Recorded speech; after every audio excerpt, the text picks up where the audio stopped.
Good evening, everybody. Good afternoon. Good evening. God, can this day just start over, please? Welcome, everybody, to day 15 of Adventures in Middle-earth Erebor Adventures. Yes, thank you, Echo. I completely forgot about my desktop audio because my computer desk is breaking because everything is trying to break literally as I'm leaving my house. I'm just kind of like, all right, this will be great. My desk is like, really? How about I have your keyboard thing collapse? I'm like, I hate all, God, ugh.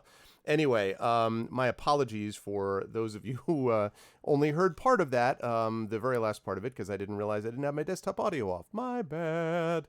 Anyway, really sorry. That sucks, and I apologize. But anyway, we are nonetheless here, and we are here with you as the time has come for us to get our first March production here of this game, Erebor Adventures, up and running, and I'm very excited for it. And so, yeah, the audio took a while to kick in because I was an idiot and I didn't. I've only been doing this, you know. You have to be kind to me, Aaron, because I've really only been doing this for 8 years. And so 8.5, actually closing in on 9. So yeah, 9 years next month. So I forget things like the fact that desktop audio needs to be unmuted and all that stuff. Anyway, I am sorry that happened, but it is good to see everybody here for day 15 of Adventures in Middle-earth Erebor Adventures, the Fellowship phase.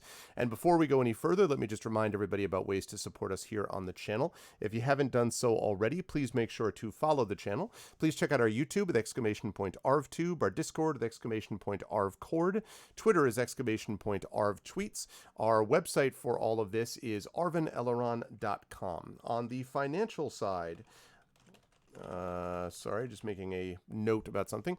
On the financial side, we have !Arv Shop, which will allow you to get stuff for the Adventures in Middle-earth crew that you're going to be seeing today, and also stuff for the D&D with Infinity and Beyond crew, and soon to be Esper Genesis stuff up there as well.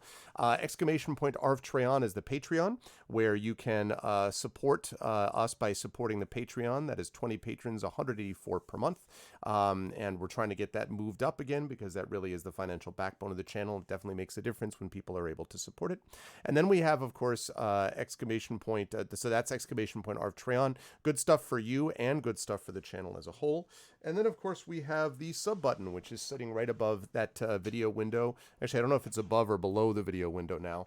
But in any case, that will allow you to sub to the channel and get those custom sub badges and emotes and all that kind of good stuff, which allows you to spread the word about this channel and allows you to inspire the players. I should note, by the way, that inspirations are all reset and ready to go. So if the party needs any of these during the phase today, we will see if they do, then you'll be able to help them out. So again, that is the sub button for that. On the publishing side, Icarus is the Icarus graphic novel from Athos Arts. I saw Garlic Tofu was in here.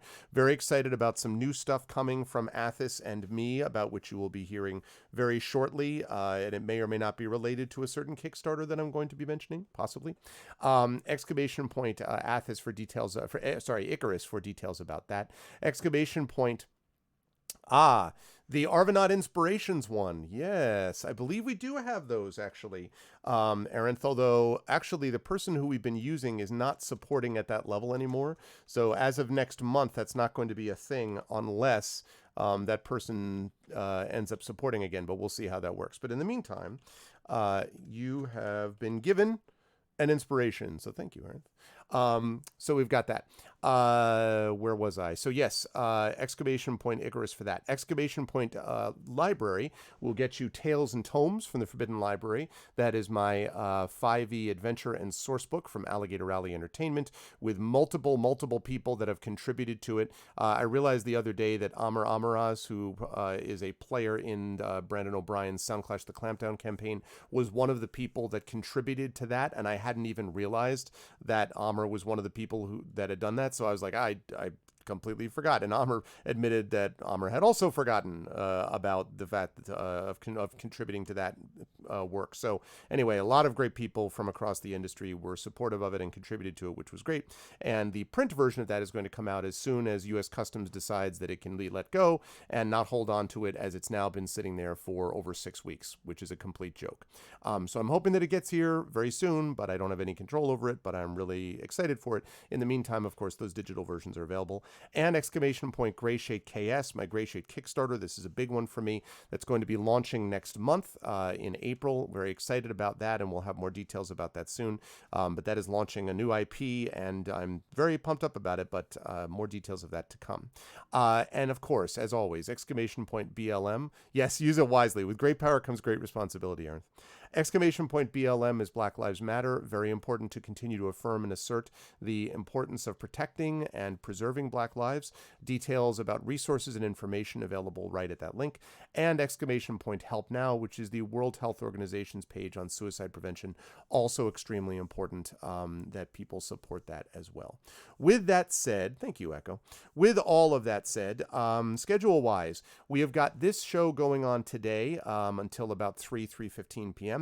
And then I will be heading over to do what is going to be my final show in the office that you're about to see. My final show from this streaming place, which is going to be Pen and Pixels and Mission Critical. That is my final show in this place. Starting next week, I'm going to be in a new venue. We are moving tomorrow and the next day. In fact, after my last stream tonight, I'm going to be packing up my computers and all that stuff. So, yeah, it's going to be the end of an era here. So the next time you see me after GOG stream this afternoon, I will be in that new place, although there will certainly be the option for other people that I may be hosting, but I don't think I have anybody else. I think CD&D is not until next week. We don't have anything going on Thursday, so if all goes well, I'll be back on Friday if all the internet comes in the right way, and who knows whether I'll just be sitting on the floor or what, because I'm not going to have everything even close to set up yet. But anyway, that's all happening over the next week or so it's going to be exciting. I mean, same news as always, Echo, which is that the internet is getting installed up at the new place by it's going to be installed at the new place on the 11th, which is Thursday. So internet is going to stop here at this place on the morning of Thursday the 11th, and it's supposed to be installed there in the afternoon of the 11th. So if all goes well, it should be pretty seamless, but it's a new house, it's a new setup, so for me, so I don't know. That's my guess. We're hoping for the best. So with all that said, though, the time has come for us to welcome our wonderful crew back into the fold. And so I'm going to not do that. I am going to unmute myself so that we know that we're ready to go. And then I'm going to unmute them. And last but certainly not least, after apologizing as always for potentially interrupting them, I'm going to head over to reveal that the crew is here. They are all present and accounted for and are ready for what. And we are all. Oh.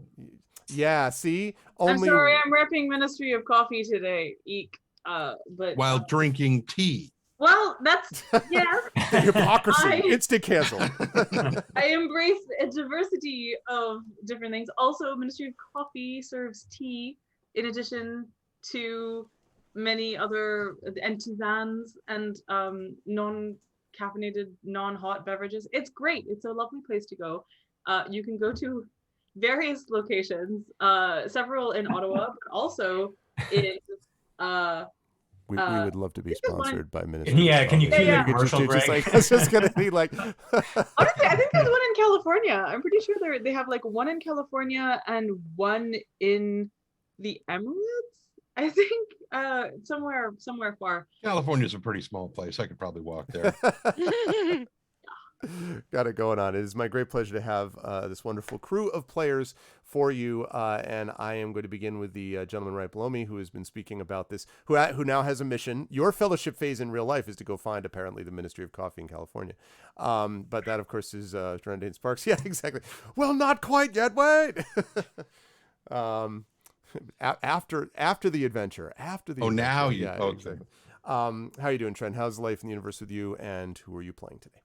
I reserve the right hereby to fall asleep in the middle of the fellowship. I heard you were very. I know. I heard you were very tired. It's because I was up playing Minecraft until about 3 o'clock in the morning, and then I had to record. I went to sleep, and then when I woke up, it was like 5, so I got about 2 hours of sleep.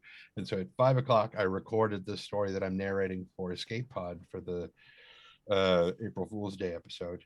And then I got done and I was like, okay, it's 7:30. I can't go to sleep now. Oh no. Hey Trent, hey Trent. You know what it sounds like you need? You know what it sounds like you need?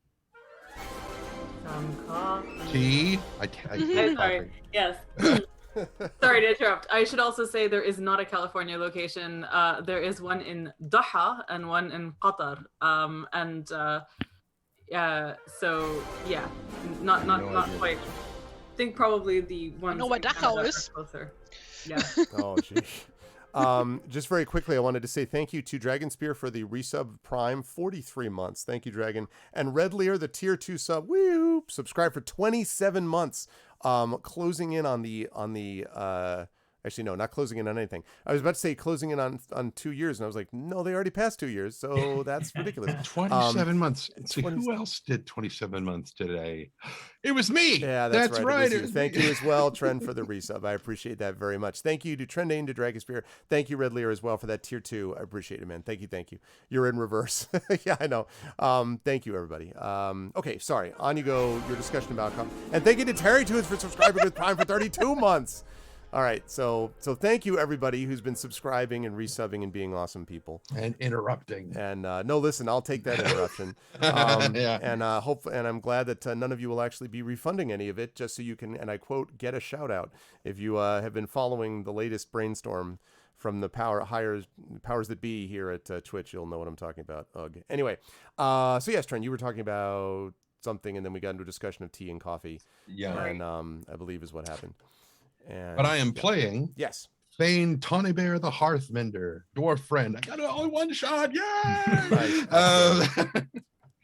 I'll never do that again. Sleep deprivation is the only thing that allows me to do my full title in one shot. But yeah, he's a Beorning scholar, healer person who used to be a berserker and got better or something. Yeah, more or less. I'd say Yeah. there's something to that. Always a pleasure, Trent. And also a pleasure, of course, to have Mr. Brad Bullier with us, who is, of course, sporting the new haircut. Looks good, Brad. And we were, Trent and I were commenting beforehand, is like, we also need to deal with the pandemic haircut, getting that fixed now. How's life in the universe with you, sir? And who are you playing today? Good. Yeah, I generally go through these cycles where I just let the hair grow until it just annoys the roof out of me, and then I chop it all down. Yep. And let the cycle start anew. Yeah, so I'm playing Bolobras Took, a bright-eyed treasure hunter who has learned a lot. So he's very much looking forward to the fellowship phase to grow even more, and we'll see what he does with flanks here, his mighty cast iron pan with the excellent seasoning that he just got back. I'm excited about that. Brad mentioned mysteriously that he had, and I quote, plans. I was like, all right, I want to see what phalanx searer plans there are for sure. So I'm waiting for I think he said flans. Yeah, flans. Flans here, ew. If it were not for the fact that Dale could already be opened as a sanctuary, I was thinking about the idea of having the battered mug be opened as your sanctuary. Just like, this is the place where you go for rest and recovery. No, thanks, I'm good. Well, Hard pass. you may have struck pretty close to the mark there, Greg. Okay. Sorry, I don't want to spoil anything. Anyway, it's my great pleasure to have Brad with us, and also, as always, my great pleasure to have Terry Tunes with us. Terry was wearing a Teenage Mutant Ninja Turtles shirt, and so I'm still wearing it. Is wearing one. So we were all talking about various incarnations of Teenage Mutant Ninja Turtles, and I think Trent was mentioning about the particular ones that he found attractive and not attractive, and so that was an interesting series of. No, that was conversations Biker Mice from Mars. Sorry. Right, exactly. Yes, I apologize. Terry, how are you? He's a furry, not a scaly. Not a scaly, different, totally different. Yeah, they are. How are you doing? And who are you playing? Oh, well, now I'm amused, so that's good. Good. I'm playing Inge. Oh wait, I also have to tell you the whole title. Thane Inge Homefinder, daughter of Ida and Council of Dine II. She is a dwarven wanderer from the Erebor. She has been a clan chief for a bit now. Mm-hmm. And she has a pony that has been sidelined for most of this campaign now. Mm-hmm. Or By chapter someone's of, own volition. Well, I mean, like, choice.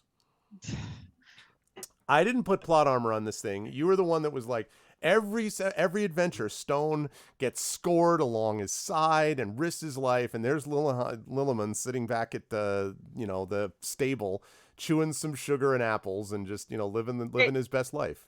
Yes, Stone I am just like can take it. living the ultimate power fantasy of having a pony that is healthy and safe and well taken care of. Okay.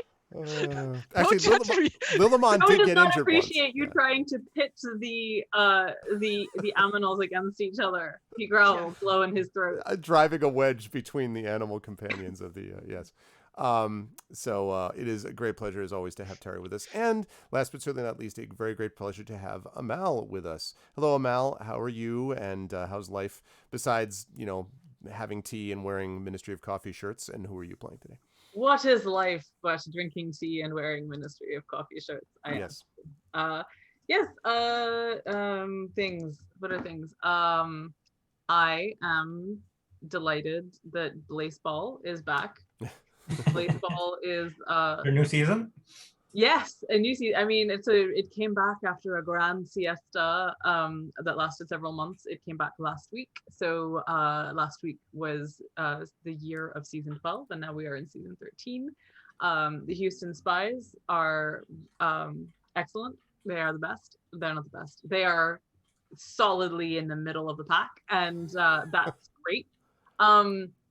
But they're wonderful and I love them. And besides that, gosh, what things I feel I'm still in a holding pattern with a lot of things and stuff, and waiting to hear on things. But no, I do have some news that is very exciting to me, which is that I can't remember if I mentioned this before. I wrote a comic, and it is my first time writing a comic. Of course I didn't say it, because Taria would have said something about art. I have now seen both the cover art and the interior art, and it is so beautiful, and I love it so much, and it makes me a bit teary. And it is going to come out in May. It's an issue of the story. So there used to be a series called The Storyteller, that was like a Jim Henson Presents thing. John Hurt was a storyteller. So there is it's now a comic series done by Boom Studios in collaboration with the Jim Henson people, and so I am telling a trickster story within their trickster anthology run. So so there are issues of that coming out in March, April, May, and June, and then they will be collected in a handsome hardcover edition at some point. And I will totally at some point dig up the cover art because it is so beautiful, and post it here because it's lovely. Awesome. So anyway, I am playing a character. I'm playing that's true. that. Oh my god. Yes. A sentient being that exists.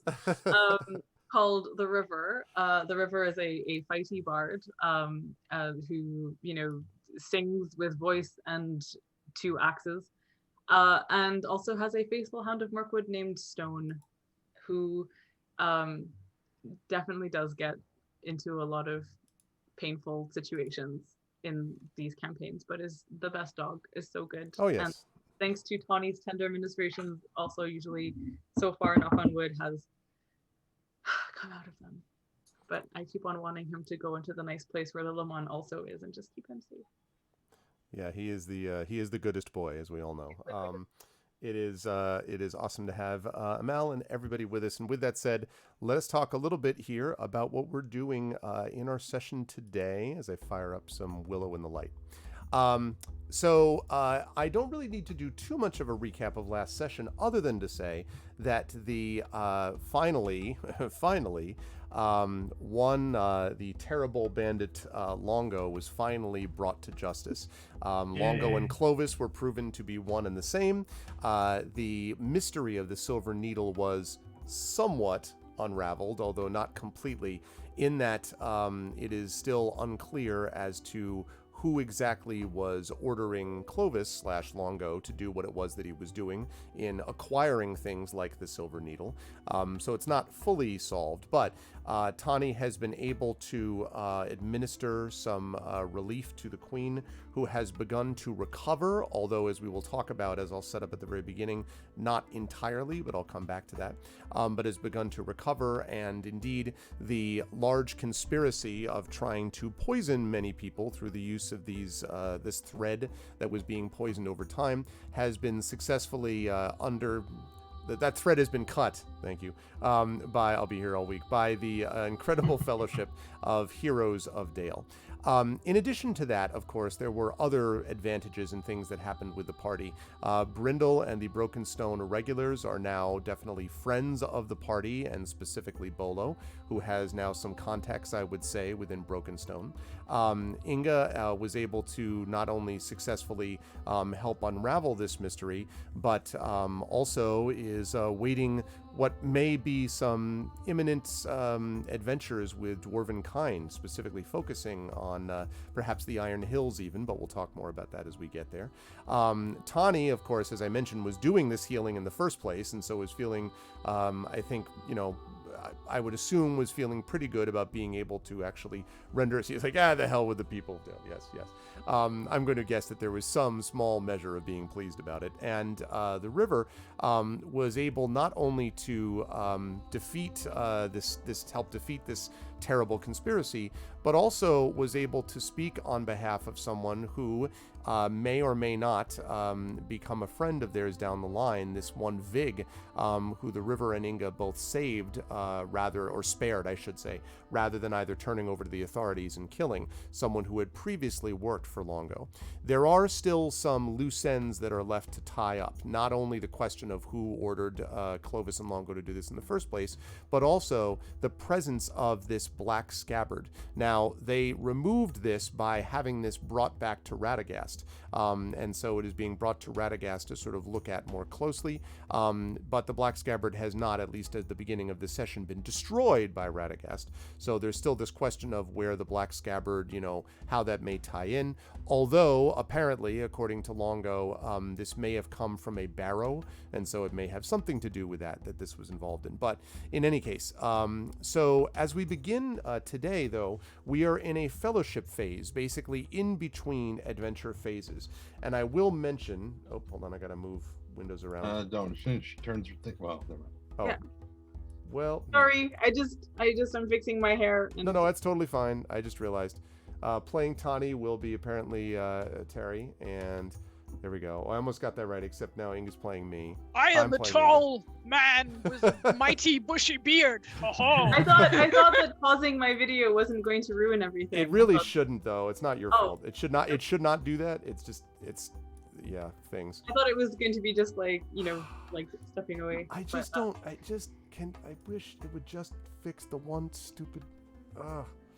I'll never do it again. No, it's not. It's not really. It's not your fault at all. I will drape something over the camera next time. And it's like they changed. They fixed it so you can move around windows.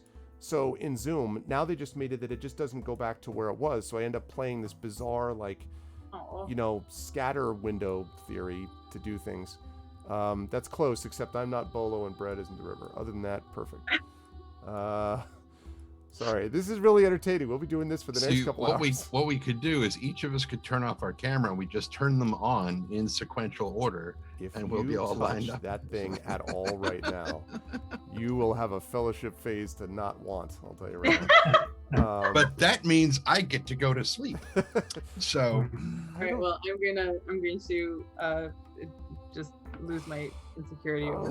In the words of just Heath wear Ledger. a hat, Amal. Just wear a hat. Actually, I realized here's the thing I should do. Oh, I know what I should do. I will wear a hat. I have one right here. Very good. Is it a crown? It should be a crown. A crown? Mm-hmm. Aw! You should see me in a crown. That's why I said that. Yes, that's great. It is not a crown. It is You know what? thematically appropriate. I'm going to change it in Zoom. You know what it is? Like, if I exchange windows, please just exchange windows. Or let me move every other window around. Why would you do that? What just... Gosh almighty. Oh, I'm so sorry. I ruined everything. It's, as I say, not your fault. It's just an incredibly foolish decision on Zoom's part. So what's going on, Echo, is the fact that Zoom did not listen to me. They have listened to me. Yeah, they have listened. Said, give us the ability to move the windows around, or, they missed the or, lock them in place so that they don't shift. Which is what they should do. A shameful display. It is a shameful display. I agree. Okay. At time. Oh, look Very at this. Have I don't know if I've ever seen you wearing a hat. This I is don't do it often, but Wow. this is a baseball hat. It is to commemorate. Oh, for It's- heaven's sake. It's a damn shame that International Women's Day is over, because I can see all the ladies from the Haven at Midway having their own baseball team. Ah! Yep. Oh my god, I love Absolutely. it. I love it so much. Oh Mhm. god, now I'm just thinking of the Samurai Champloo episode where they play baseball. You, It's just- I you love need to register the Haven Midways as a baseball Ooh. team. The Haven Midways. I love it. I love that Oh actually. yeah. That's fun. I'm going to put that seed out there in the hope that Amal's going to take the ball and run with it at some point. Be like, Ah, It were. what is this new team? I don't even know you can do swing and a miss. Okay. Wait, Okay. I thought in baseball you throw and catch the ball, but you don't. Yes. It was mixing sport metaphor there. I am. I am. One I team do throws so. and catches, the other team just hits it. and then they Oddly, switch. I'm mixing sports metaphors when referring to Blazeball, something which doesn't at all mix numerous sports metaphors in the process of representing itself. Does it? Does it actually? It does. I know it's mostly baseball, but Right. there are other elements that I have seen, perhaps not official ones though. Yeah, that makes- I've heard things about like moving things down the field, and I don't think you move anything down a field other than football, No. unless, yeah. What has so literally? I mean, sorry to this is ridiculous, but like so baseball. I know baseball is like a weird, mysterious, difficult thing to understand, but it is literally a baseball sim. Like it is actually just there are made up teams that are procedurally generated, and there is a simulator of baseball basically, and it just is baseball rules, like the same plays and stuff. But then there is weird stuff that happens, like if you play, there's weather during games, and sometimes the weather is a solar eclipse, and if there's a solar eclipse there is a non-zero chance that you will be incinerated by a rogue umpire, and stuff like that. Look, I did a side grade just for Atari for Yay! River cosplay purposes. Now I am cosplaying River being a Blazeball player. Awesome. I love it. All right. I await the fan art with bated breath. In any case, so With braided breasts. it would cute with braided breath. So in a fellowship phase, what we do is there are several things to kind of keep in mind. Basically, this is a session of play that's driven largely by the player's choices, even more than the adventuring phases. In the adventuring phase, you have things that are, obstacles that are placed before you. There's a storyline, and of course, what the party chooses to do, as witnessed by the fact it took 14 sessions to get through part 1 of this adventure, is totally up to the decision of the players, which is the way it should be.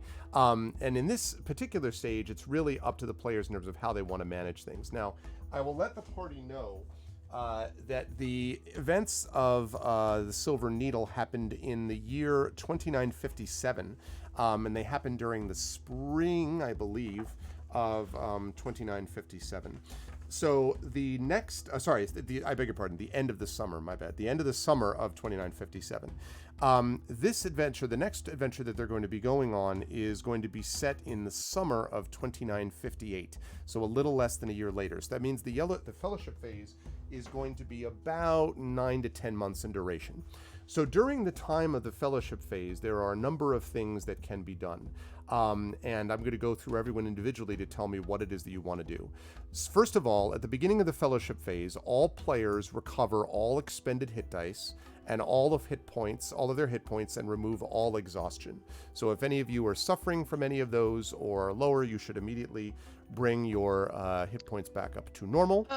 This does So not we affect lose all shadow points. you say? Yeah, good try. Yes, no, sadly, no. Your shadow remains with you, no matter how well rested you are. But although you will have a chance to lower it, as we'll talk about in a minute. Okay. If the character is suffering from an unusual condition, like being poisoned, or wounded by a dreadful weapon or under a curse, then the character recovers only half of expended hit dice or lost hit points, that sort of thing. Although there is further healing which can be obtained with the recovery undertaking. Now, that's the first step, so everyone gets that. The second step is the undertakings that the party can do. Now, I had to get out a bunch of books for this, chat, because this is not just what used to be in the player's guide. And I'm going to go through these because Brad, playing Bolo, has never been through one of these fellowship phases. So here are your options, Brad, and you can feel free to hear them and then be like, wait, what was the fifth one that you said? Like, feel free. So the first one is recovery. Recovery is, again, if there is a seriously worn or hurt hero. I don't actually think any of you are in that state right now, so I think you're fine as far as that is concerned. The second thing is training.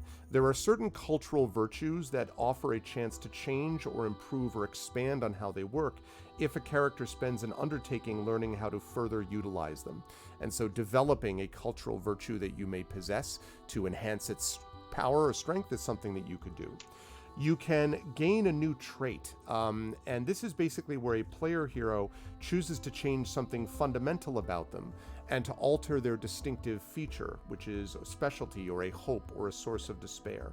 And sometimes this change, usually I would say, arises from events during the adventuring phase, or sometimes can decide that their time has come to alter their perception of the world. In fact, I think, correct me if I'm wrong, Amal, but I think the River went through this once, where the River made an alteration, right? Originally had been doomed to die and then switched to, what was it? Switched to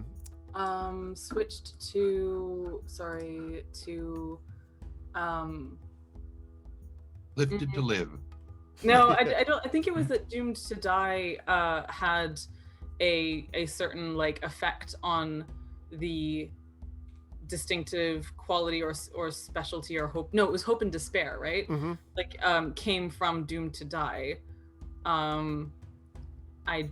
But then I chose to get rid of that. Was supposed to be like a prophecy. Gosh, wait, was there an actual replacement on the character sheet of that? I feel like I thought there was, but I did replace the hope and the despair, but Yeah.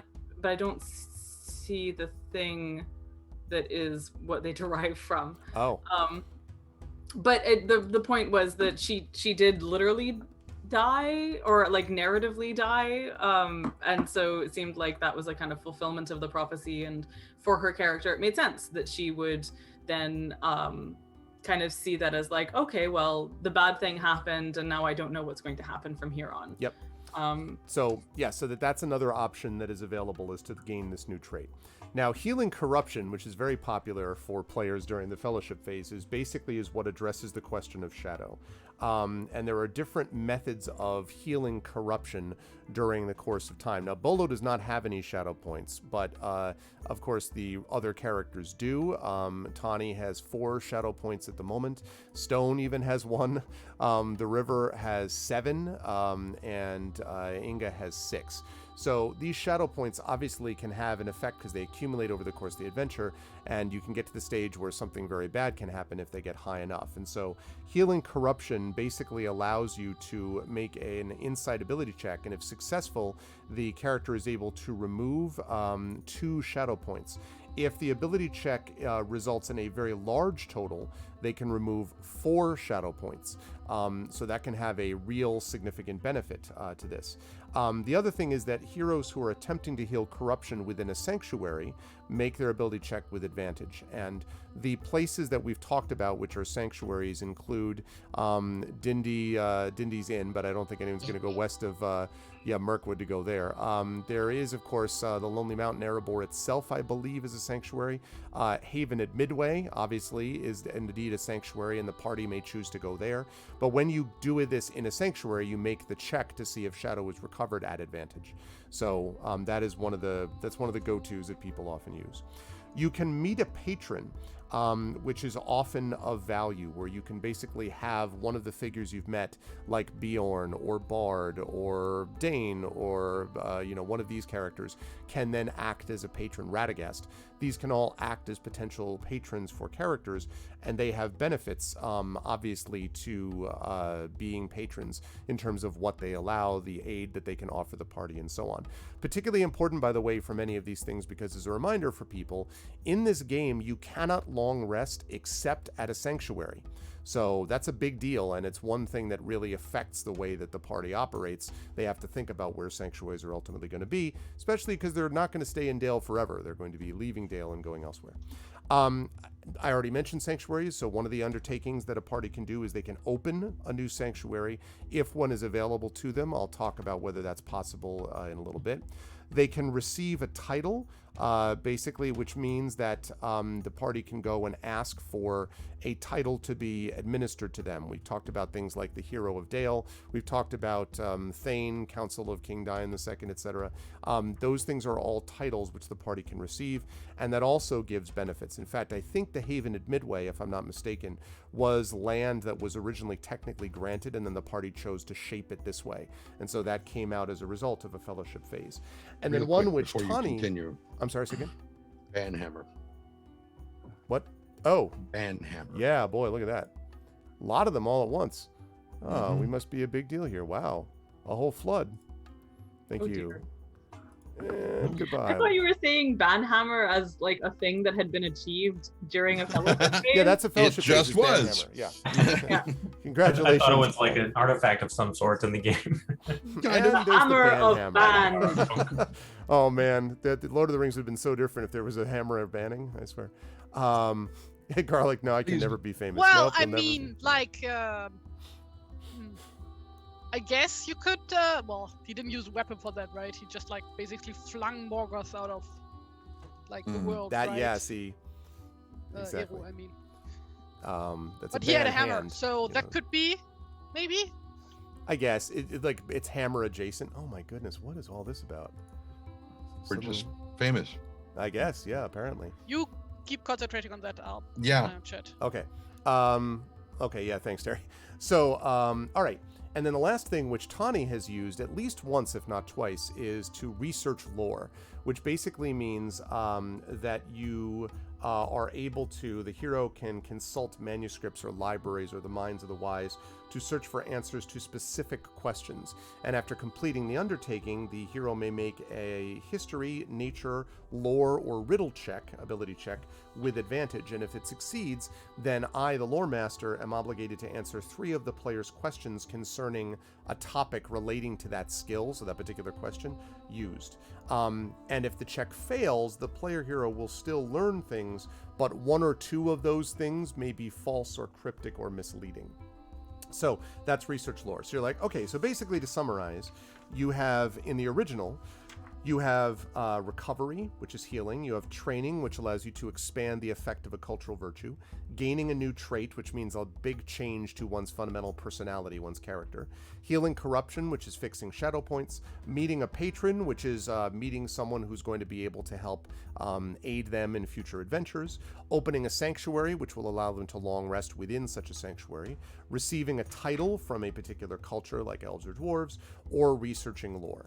So it used to be that everyone was like, okay, that's cool, that's very simple, that's all very clear.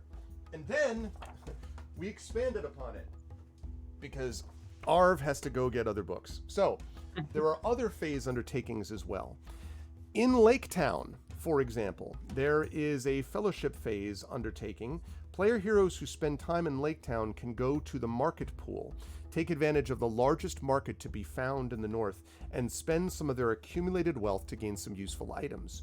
When heroes choose this undertaking, they can spend 4 gold pieces and select one of the following options to acquire an item which gives them a bonus of +1 to all rolls made using the corresponding skill. And so each option can be taken up to 2 times for a total bonus of +2. So for example, if a character visits the market to buy a lyre, okay, I'm thinking of the river. If the river goes to buy a harp or something, spends 4 gold pieces, gains a bonus to checks when using the harp that you bought or whatever, equal to +1. In a later fellowship phase, you could return to the same, I'm going to mispronounce this, luthier or luthier? Luthier, yeah. It is luthier? Yeah. To have the lyre newly strung with silver cords for another 4 gold and see the bonus raised to +2. So in other words, you could go to the market. So you would have the following options. Finding a goldsmith to have precious stones set into your weapon's hilt, gaining a bonus to hit or to damage. Visiting an ironmonger or woodwright to buy fine tools appropriate to your favorite trade, gain a bonus to rolls made using that toolkit. Buying a musical instrument of superior make, we just talked about that, River. Learning the basics, Tani, of how to prepare salves and healing herbs, and acquiring the necessary materials from a hospital healer, gaining a bonus to stabilize a wounded creature, and a hit points regained through the expenditure of hit dice. Have some value. Buying Bolo. Buying robust rope, good quality map, walking staves, comfortable sleeping cots. Actually, this also applies to Tani, I should say. And a regular supply of cram from a baker, which is biscuits that the lakemen prepare for long journeys, which means you would gain a bonus to embarkation or arrival rolls during a journey. Visiting the shop of a tailor or shoemaker to have a rich dress or a pair of quality shoes made, which gives a bonus to charisma modifier skills. Searching the market to find a rare book or parchment, quills and ink for you to write, which gives you a bonus to intelligence skill checks, or seeing a master hunter to get all you need for your hunting exploits, gaining a bonus to rolls made when you are the hunter on a journey. I love all of these, by the way. Like, it's so cool to think about these as options. So these are all available if you were to take the fellowship phase undertaking of going to the market pool. And it's not just like a single day. It's like you're going to, you know, like going to an antique fair or something over the course of a number of weeks in a row to find the thing that you need. Yes, Terry. Like, you get a charisma bonus from having nice shoes? What? Absolutely. You don't think your probably hat is so giving much. you a charisma bonus, Terry? Yeah, but like this is like, you know, like at a club, you know, like at a nightclub where like the bouncer doesn't let you in, like, not with these shoes. Yeah, it's what I'm saying. No shoes, no That's shirt, so no service. silly. You know? Yeah. That's so silly. So that's the market pool. And then the one other undertaking in Lake Town is you can secure a supply of marsh herbs, because there are herbs and curative plants that are found along the forest riverbanks. And rather than buying them in the Lake Town markets, player heroes may choose to spend Fellowship Phase securing their own supply of healing herbs from the surrounding area and have them made into salves and potions by a Lake Town herbalist. After completing this undertaking, once during any fellowship or adventuring phase where the player hero can, it says, credibly make a visit to Lake Town, that's important, they receive a supply of salves and potions. And when the player hero collects their herbs, they may make a roll 1d6. If you have medicine or nature like Tani does, you gain advantage on the roll. And you get different properties. Traveler's Boon gives you advantage on saves against corruption. Prodigious Recovery allows you to recover 2 hit dice. Healer's Hands gives you advantage on saves against corruption or regain full hit dice value. Joyful Wanderer gives you an increase in luck. Warrior's Aid allows you to recover 2 hit dice. And so the point is, the different things that you get allow you to get more of these items depending on how successful you are. So it's basically healing type of stuff. Okay, so those are the Lake Town options. And I know I'm throwing a lot at you, and you can always say, can you go back to this one or whatever, but it's been a while, as we said, since we've done this. That's why I think it's interesting. Okay, so that's the fellowship phase for Lake Town. Now you'd be like, okay, well, listen, that's fine, but I mean, presumably we don't have anything else. That's where you're wrong, because Lonely Mountain Region Guide brings you fellowship phases. Oh my god. So last couple fellowship phase undertakings. Need like Inga, a 5e tools version. Exactly, you just need like the D&D Beyond for... of this, yeah. Inga, you could visit Thorin's tomb. Any hero visiting Erebor may wish to pay a tribute to Thorin Oakenshield, the fallen hero of the Battle of 5 Armies. In the following adventuring phase, you could spend inspiration, remember Thorin's noble death, and recover a number of hit dice equal to half your proficiency bonus rounded up. So you could do that. You could be like, remember when Thorin himself faced this fight, etc., etc. Okay? So there's Wait, that as an again, option. what does that? Say again. It increases. It recover a number of hit dice, not hit points, but hit dice. So when you use hit dice to recover. Oh wait, we didn't regain our hit dice. You do. You recover them, but I'm talking about like in the course of the adventure. Remember, during the adventuring phase, you can't recover hit dice, because you just take short rests, right? You don't get a chance to do long rests. Why don't we get long your rests? proficiency bonus? There are rare occasions where we do, especially I think Inga, you have something that allows us to do that. But normally we only get long rests in fellowship. In sanctuaries. Ah, in okay. sanctuaries. Right. Yeah. Yes. And So you get 2 hit dice, presumably. 2 hit dice is worth 2 whenever. Is it whenever you remember Thorin, or is it once per adventure? It's once per adventuring phase.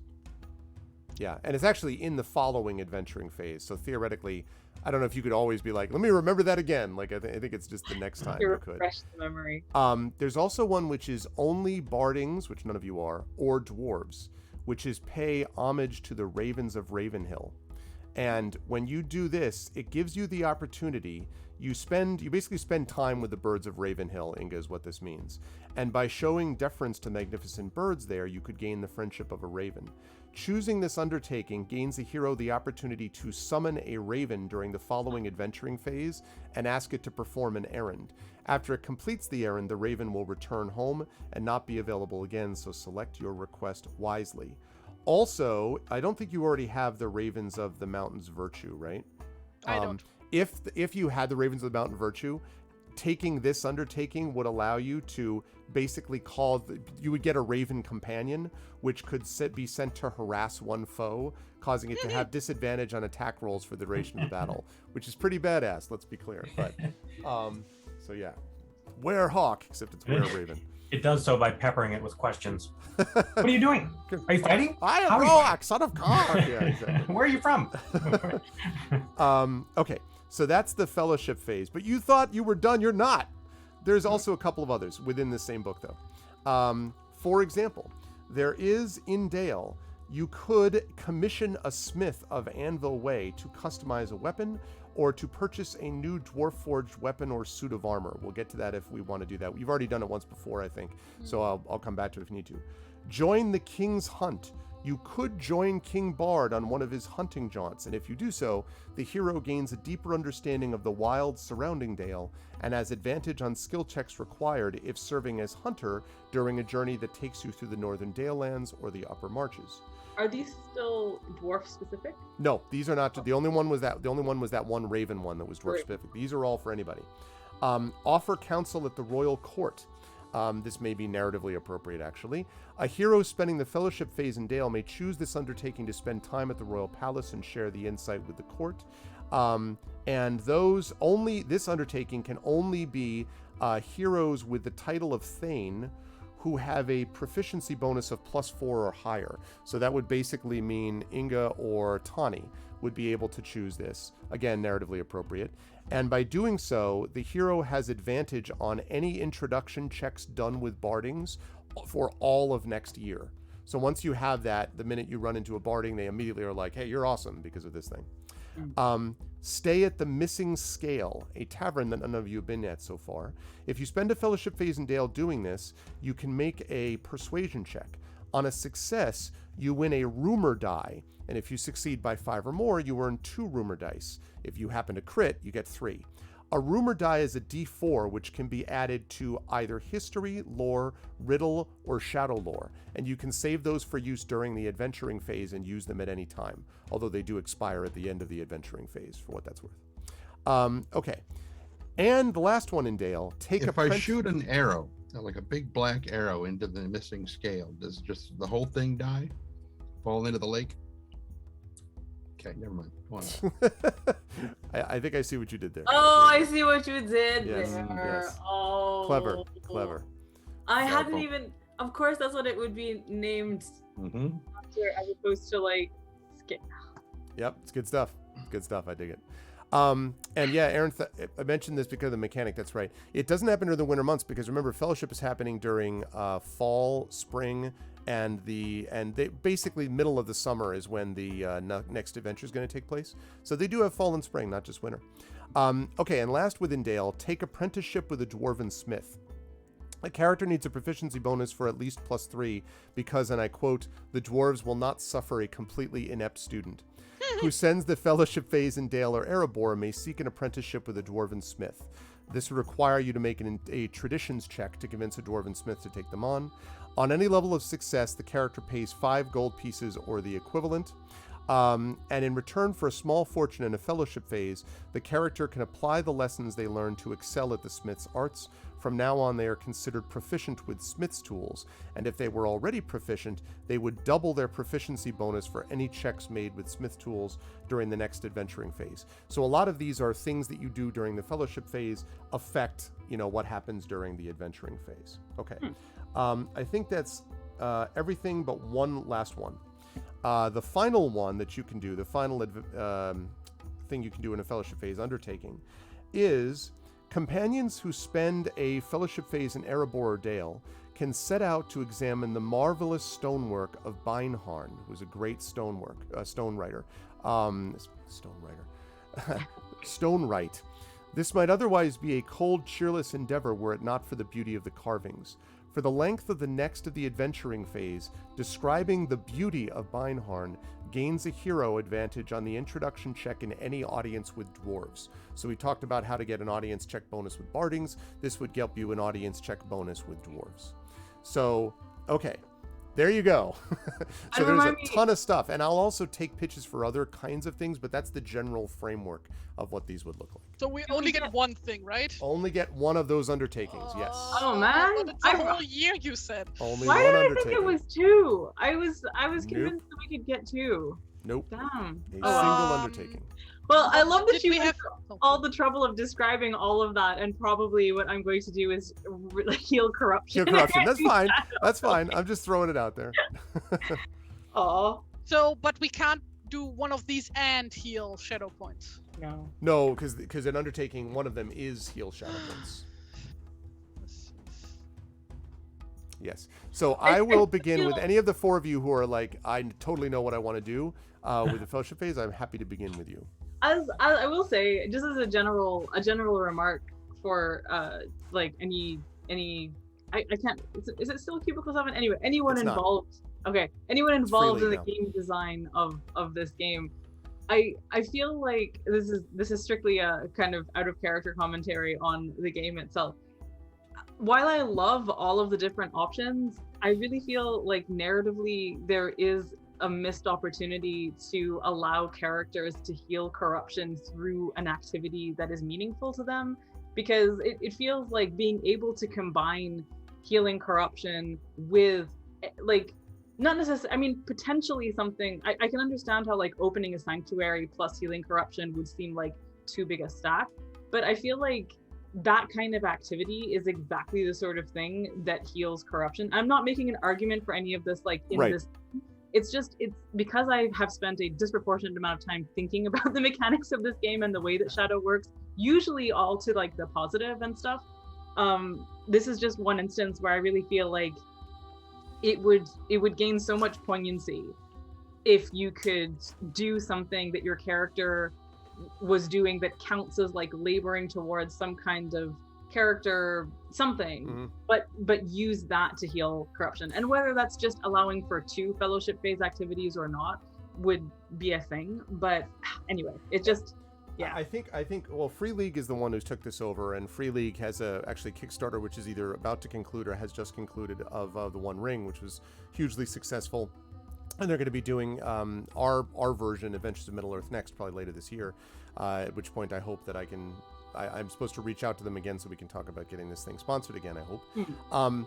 I think I won't speak for them except to say that I think part of this, though, is that if you recall, even within the books, things that would seem to be healing still had a great difficulty in actually getting to the core of that shadow. For example, Frodo, when he returns to the Shire, spends a great deal of time doing things that would bring him joy and you would think would be healing.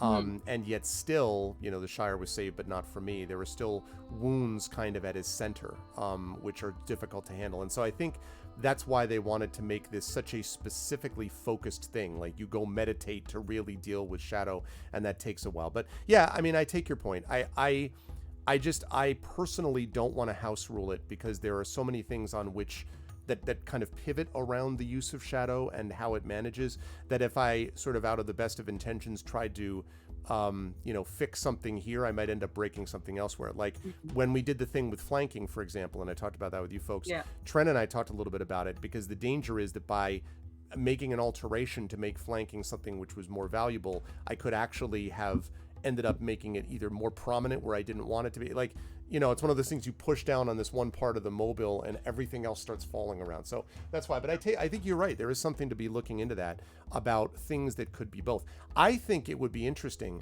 to stack these undertaking phases in such a way that if you begin the process of doing that in one fellowship phase, in your next fellowship phase, doing that activity would allow you to heal additional corruption. You know what I mean? Like, I'd like to see more setup fellowship phases for later things, not for adventuring, but for later fellowship phases, because you're going to have 3 or 4 of them throughout the course of this campaign. So anyway, it does make me think of, and strictly as a mechanic thing, I'm reminded of the mechanics in like Armor of Stir, where you start a gravity clock on something, or not gravity, but you start like any kind of clock on something. Something takes a certain amount of time to accomplish.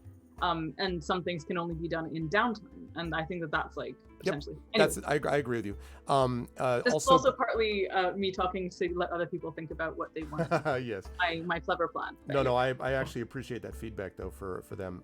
Brad, also I wanted to mention you will not always have a fellowship phase. Generally, you will between adventuring phases, but not always. So just be aware of that. But you do have one now. So if anyone has questions, I'll take those. Or if anyone's like, I know totally what I want to do, that's cool too. Well, I want to jump in just so, because I don't know which I want yet, so I want to throw out my 3 options and get feedback from Arv and everybody, actually. So the sanctuary thing, so the thing that I was thinking about last time was doing something with a battered mug, like investing my time. I didn't know how long this phase lasted. So investing my time in there and trying to turn it into a staple of the area to uplift the neighborhood, basically. And so that might lead into like it being a sanctuary, but I don't know if that would be applicable. And I don't know if Dale is a sanctuary already. Is it? I don't think it is. No, not as of yet.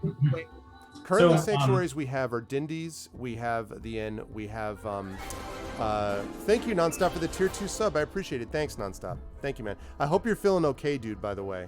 Nonstop was hospitalized for COVID a couple weeks ago. And oh my gosh. Is back now, I believe, has been back for a while. So I hope you're doing, and he mentioned this in chat, so I'm not talking out of school. So I hope you're doing better, dude. I've been thinking about you. Where was I? Yes. No. Oh, yeah, sanctuaries. Dindy's, Haven at Midway was one, and I believe the Lonely Mountain, I think Erebor was also a sanctuary. So you basically have 3. Now, here's the thing. It is true that you could go to a sanctuary during the fellowship phase. Like, easily enough, you could go to the Haven at Midway, or you could go to Erebor, or you could go to Dale, or go to Lake Town. Like, you could go to, any of those places relatively easily. But during an adventuring phase, there will be times where, because of time reasons and other reasons, you won't be able to get to one of them. So more sanctuaries are always beneficial. You know what I mean? So I think that's possible, and I even have an idea to improve that possibility. But go on, and that's okay. One possible option for that. So that's one, and then the other one. Flanks here is such a thing at this point. It would be fun to go to the dwarves and to turn it into something where I could literally cook something in it that gave benefit. Yes. To the party. Oh man, I totally thought you were going to say to like get it ruined so that you can smack people with it. No. No, it'd be neat to have it, and maybe not a healing thing because we have healers, but maybe other stuff like to give us heart, or something like that before a dark, time. So that's another one. And then the last one is my background. I'm a treasure hunter, and there's actually Greg, we worked up a background. There's a silver mail coat that Bolo is sort of after. It's legendary in some way. He fears that the friction between men and dwarves will reignite, and that is a key to that. So I don't know where that thing is, or maybe I do, or did, or knew where it was at one point, but maybe I don't know now. So another one would be like looking into where that thing is, but I would only want to do that if it plays into the upcoming, soonish adventure. Right. So I want that to become part of the gameplay if that lends itself. So that's kind of an open question to you, whether that would make sense right now to do. Well, the thing is, I would say you're going to have to balance. That's interesting, actually. Maybe. What I would say is that you're going to have to balance sort of immediate, and this is why everyone else was asking about the corruption, because it becomes a thing where everyone is so afraid, for good reason, of shadow, that there's always like, well, we should maybe just think about healing corruption. And the benefit is having 4 people allows you to sort of, distribute what everyone wants to do. But you always have to balance longer term things against shorter term, is what I would say. So like Bolo's longer term thing of wanting to find this mail code is not something you should forget or let drop by the wayside. And it may be that at a moment where you don't have any shadow points right now, and like it's early in the adventure, and like, we haven't, like the big bad has not been revealed, that sort of thing. Maybe this is a time to kind of get a little work done on precisely that. So I don't think that's a bad idea to pursue. As a possibility. I can't say for sure that definitely this next one is going to be one you'll want it for, but it is conceivable you might, maybe, and certainly within the course of the overall adventure, at some point that will come up. So yeah, I'm probably not being very helpful in specific guidance, but it kind of, I don't want to spoil things either, so I'm trying to like be a little more vague. But so I would say, yes, it will come into play during the longer adventure for sure. Whether it happens at this very next component, I don't know, but it's possible. So, yeah, that's what I would say, and the other players can weigh in and say what they think. Another thought is having one of these play against the other and set up a future fellowship phase. So, like, I could do the flank seer thing and then have that play into a future sanctuary. Sure. Or play into meeting the dwarves lets me make some inroads that later leads to finding that coat, or at least a clue to where that coat is, that sort of thing. And you are going to be meeting dwarves this next one for sure, so that's no question about that. Also, by the way, research lore would be the undertaking for that, incidentally, Bolo. Like, that's what I was thinking. Yep. I really love the idea of Bolo, like getting Flank Seerer to have some kind of magical benefit. I feel like Flank Seerer has become a character. Yeah. That would be really, really cool, and like very well suited to like where we are physically in the game and stuff. Like, sort of makes sense. A thing I was wondering if you were going to consider was having, I don't know if this is even feasible, but like having Brindle as a patron.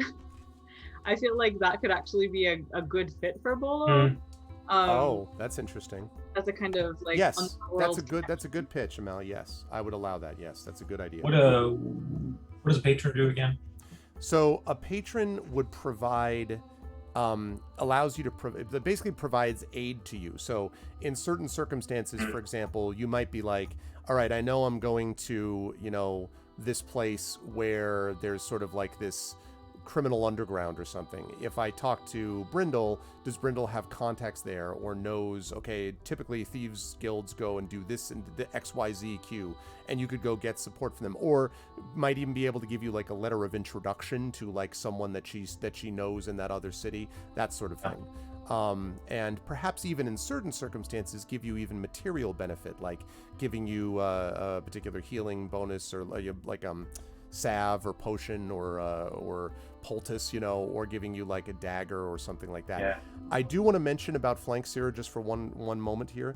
The thing that we're talking about with that, and I have to find it again, is 100%, I think, going to the market pool at Dale. And here's why. If you go to the market pool at Dale, and if you sought out a dwarf to improve it, this is an example. You go to that place, you spend 4 gold pieces, you get and then you basically improve the lyre. And I'll tell you what I would pitch, not the lyre, the Flank Seer. And I'll tell you what I would pitch.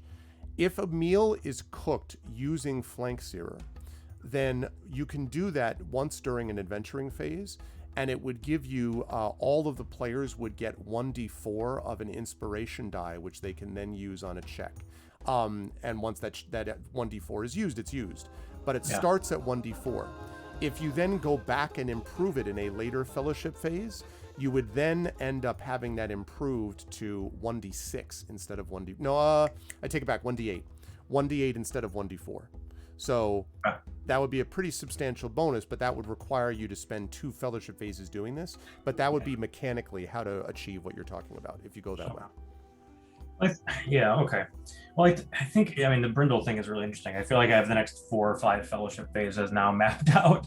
Yeah. And the Sanctuary thing, I think I want to build up to that longer term. Yep. I think I would like to do that with the Battered Mug. So I think I actually would like to do that with Flankseer, like go to the market and then just as like a role-playing thing, I do want to invest time in the Battered Mug and like start training the big guy, the brother of the owner, as my sous chef, you know, and like yeah. Yes. and like and doing literally some like outreach in the community and like try to lift that area up a little bit. You realize that what you're doing is you are recreating Master Blaster completely, right? You realize that's what you're doing in a chef's context. From Thunderdome, you know, like where you have where you have the little guy and the big guy, and like they're just like, who is the master of Bartertown? Like that's what you're doing. It's Bolo the halfling and the big dude who never talks, and now you're just making him into a sous chef. It's the kinder, gentler version of Mad Max Beyond Thunderdome. Anyway. Amazing. So yes. So you could do that if you're going to do that. What I would say is you need to have what we'll do is that we'll role play out the Flankseer thing, and then you can go to the Battered Mug to set up, as you say, like a kind of starting to build that up over time. And that's exactly what I mean. Thinking of it in a long arc idea where you're over time, the Battered Mug becomes like your thing, so that by the time we get to the end of it, like that is the place around which members of the community rally. I love that. Like that's great, you know. And in the meantime, also like just keeping touch with Brindle. Yeah, definitely. You know what I mean? Like along the way and stuff. Yep. Yeah. So that's what I'll do, I think. Cool. All right, we're gonna deal with that when I come to you. I love that. Tawny, Inga, and the River. What are you folks thinking about? I just wanted to say, like, I love the idea that that Bolo is sort of like training Flankseer as well. Like the idea that you might get these runes, and then as you're cooking for people in the Battered Mug, that everyone is getting periodically a 1d4 of inspiration to go and improve their lives. Yeah, exactly. The seasoning on Flankseer is growing, just right? Improving at all times. Eventually, it's just Flank Scorcher. Like it doesn't even, you know, just like you just put the meat in without turning on the stove, and it's immediately perfect. Yeah. So just a reminder that like the thing that that Bolo is doing with Flankseer, the 1d4 in question. It's I am actually thinking about like harp possibilities for River, and the 1d4 is like it's just a bonus 1d4, or is it? Did you say, like you said something inspiration, or like do we determine a different effect? No, it's a bonus 1d4, and then it's used on a check that is sort of standard with inspiration. So typically that's ability check, saving throw. I would say, I would make. I'm trying to think of what the best bonuses would be. I don't know whether I would have, like, for example, I don't know that Flankseer's bonus would affect absolutely everything. I would say that this is what I would say for Flankseer. I think that 1d4, if we go that route, I think would affect any ability check or saving throw, but would not affect attack rolls and damage, because I don't think that's part of what the point of it is. But any ability check. So I would, because you could easily make an argument, you know, listen, we've all had that meal. If you've had a great meal, you feel smarter, you feel like you're ready to go. Like, it's not like it only affects your constitution. You might even feel more charming if you've had a damn good steak. I mean, you know, so yeah. Or not feel tired. Like, yeah, exactly. Right. Like, when I haven't eaten in a while, I just get so fucking tired. That's what. Right. And useless. Exactly. So yeah, that's what I would say. So, but still, that's a pretty strong benefit, I would say, Bolo. Even though you're only using it the one time, and it can be made even better. So, Terry, you've had your hand raised a few times. What did? Oh yeah, I just wanted to say to Amal, consider getting a hurdy-gurdy instead. Hurdy-gurdy. Suddenly, this becomes all like a Victorian, you know. I bear the hurdy-gurdy no ill will, but someone I absolutely despise plays it, and I wouldn't be able to get that out of my head. No. I see. Wow, you fell afoul of the odd hurdy-gurdy trauma. That was not something I expected. Then suggest a kazoo instead. River with a harmonica, actually. In my second game, one of the player characters is a bard. And he has a harmonica, actually. Harmonica, nice. I have to say, by the way, quick note, two things. First, my daughter and I in our school, our English, because I'm homeschooling her this year because of the pandemic, we just started Pam Munoz's Echo, which is about a harmonica that exchanges hands with 3 different kids. And it begins with this one kid who works in a Hohner harmonica factory during the time of the rise of Hitler. Really, really interesting. And yeah, so anyway, I'll get back to you on how good it is. The other thing I wanted to mention was the hurdy-gurdy. When I was doing theater shows, I haven't reviewed a theater show for over a year because of the pandemic, but I reviewed From Theater for a New Audience, which I would argue is maybe the best theater company, independent theater company working in America. They are incredible. They did a version of Oliver Twist in which the entire stage was set up like within an enormous hurdy-gurdy. It was terrifyingly good because that was really Dickens. You know, we always think of the musical like, can I food, glorious food? No. Oliver Twist is a terrifying indictment of poverty and the devastation of child hunger and all that. And this just absolutely was brilliant. Bill Sykes is one of the most terrifying characters you will ever encounter in that context because the hurdy-gurdy is so weird, you know, as an sounding instrument. Anyway, I'm sorry, I didn't mean to get an attention. Okay, so anyone else thinking about what they would like to do in terms of fellowship? Yes, lay it on me, Terry. What does Inga got? But first, I would like to see the map of Dale again. If you could I will happily do so, and thereby will not at all pretend that there's still a wireframe version of Bolo there. Not at all. That's not the case. Except I may still have paste in this. Nope. I gotta go over there myself. Okay. Let me see. Oh, good. I still have. 20 all right. was Keldar's house, right? There we go. Yes. Okay, Correct. and like most of the stuff like around 22 and like to the walls east of that is like very run down, right? Yes, and especially closer to the water here is more like rundown, but warehouses. As opposed to like residential homes. Most of the rest of it's residential. Okay, then Inge would like to start a building project that is like basically first, like I guess getting an audience with King Dine about funding. Okay. Then like traveling back to get some, like to like basically form a company of like construction workers and builders and stuff, and take them back to like basically improve the infrastructure and housing situation in the slums of Dale. Interesting. Yeah. Okay. I like that a lot. I need to think about. I also love the fact that the party is taking Dale under its wing. I love it. Like, this is the kind of thing that I mean. This is the sort of, so like, even though I want River to be healing corruption, like River would 100% be taking part in this kind of thing. Like, this is the sort of thing that she would have wanted to do. So like, whether or not there's any mechanical benefit to that, let me be clear about that. Narratively, I just didn't want everyone to think like, oh yeah, well, it doesn't have any mechanical. I wasn't trying to diminish it. No, of course, narratively, I 100%, even if they didn't allow it, I would just house rule it. Of course, narratively, you absolutely can do that.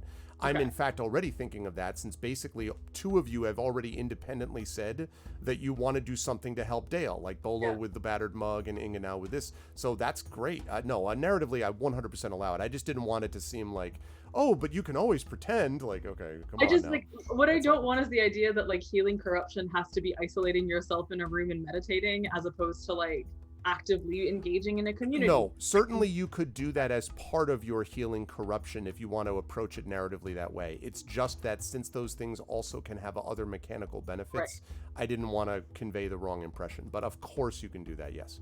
And I'm, a big fan of that. Hey, what's up, Shattered? Okay, so having said that, Inga, do you have a specific thing that you want to do mechanically, or is that, because if that's the mechanical thing, I'm trying to think about how we'll manage that best, because Dine is already your patron, or did we make Dine a patron for you or not? I don't know that like, we did. I guess like the main thing here is like starting like basically expanding her clan into running a construction company, because that's what her family always did. So that makes perfect sense. Right. Like, and especially like the Homefinder clan. Like, of course she was like because Dine improve is housing. because Dine is going to become a big deal in the next couple of adventures, and I don't think it's. I mean, I don't. Oh, wanna... I didn't mean that. Oh, did I say Dine? No, I meant Bard. Sorry. Yeah. Because like it's his town. Oh, like, Bard. Yeah.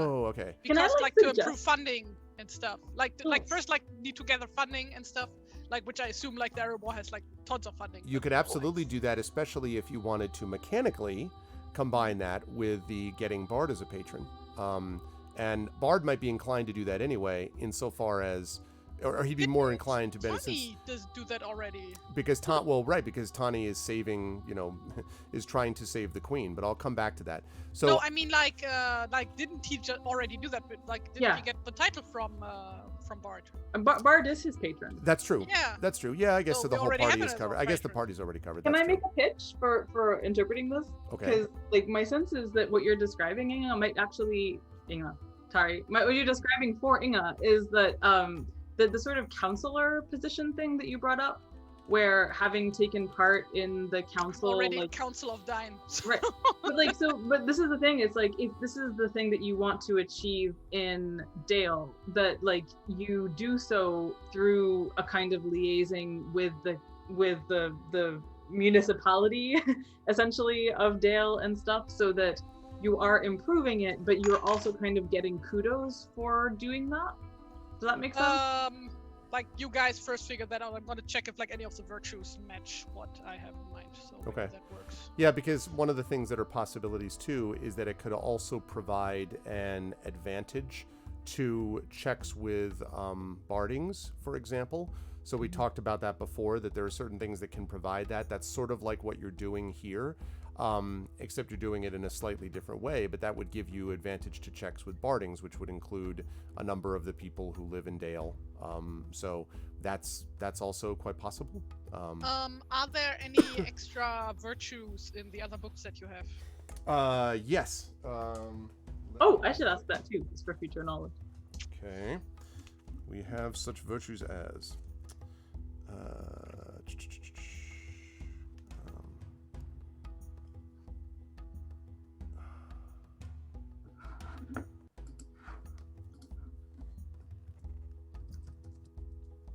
they made Dwarves of the Grey Mountains and Dwarves of the Iron Hills. They gave them all like their own playable, like they made them playable basically. So, but that's not what we're looking for. What? Cultural virtues. While you check that, Tren, I wanted to show you something. This giant jar of honey that I bought. It's 1 kilo, and it's absolutely beautiful. Like, I don't know if you can see that. It has like, what's it called? What is that pattern called in English? Honeycomb. Honeycomb, thanks, and stuff like in the glass. It's so pretty. I love it. Because hexagons are bestigons. Indeed. Okay. Let's see.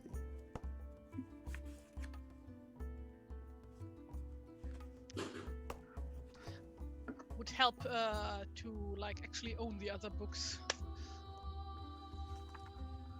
Would be nice if there was be like a humble bundle for this or something. There was a humble bundle before they stopped publishing it. Now, I don't know. Yeah. Can you even still buy the books? Like that is a. I don't know. I'm not sure. I mean, like, I'm assuming it's kind of in limbo at the moment because of. Wait, I bought mine from the German publisher. I think. Yeah, and I don't know how that works with the international stuff. In here, I'm sorry this is taking a while, but there's like multiple different options. Okay.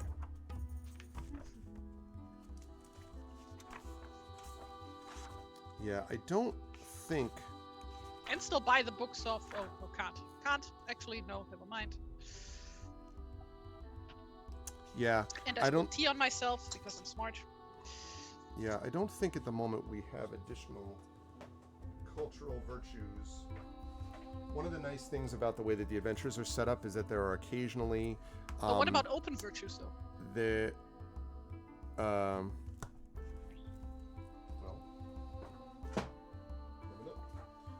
but sometimes the adventure themselves reveals reveal different like possible virtues. Like this happened with patrons as well. Like you meet a different character, so and so can become a patron if blah blah blah blah blah. So, and of course they don't predict all of them, which is why the whole Brindle thing is really interesting and is quite possible. I just like it a lot, especially because we don't have like a ton of underworldy kind of contacts, because that hasn't really been an aspect of the game up until now. And if we are going to be spending more time in cityscapes and stuff like that, then that could be really interesting. But... Okay. Let's see. So.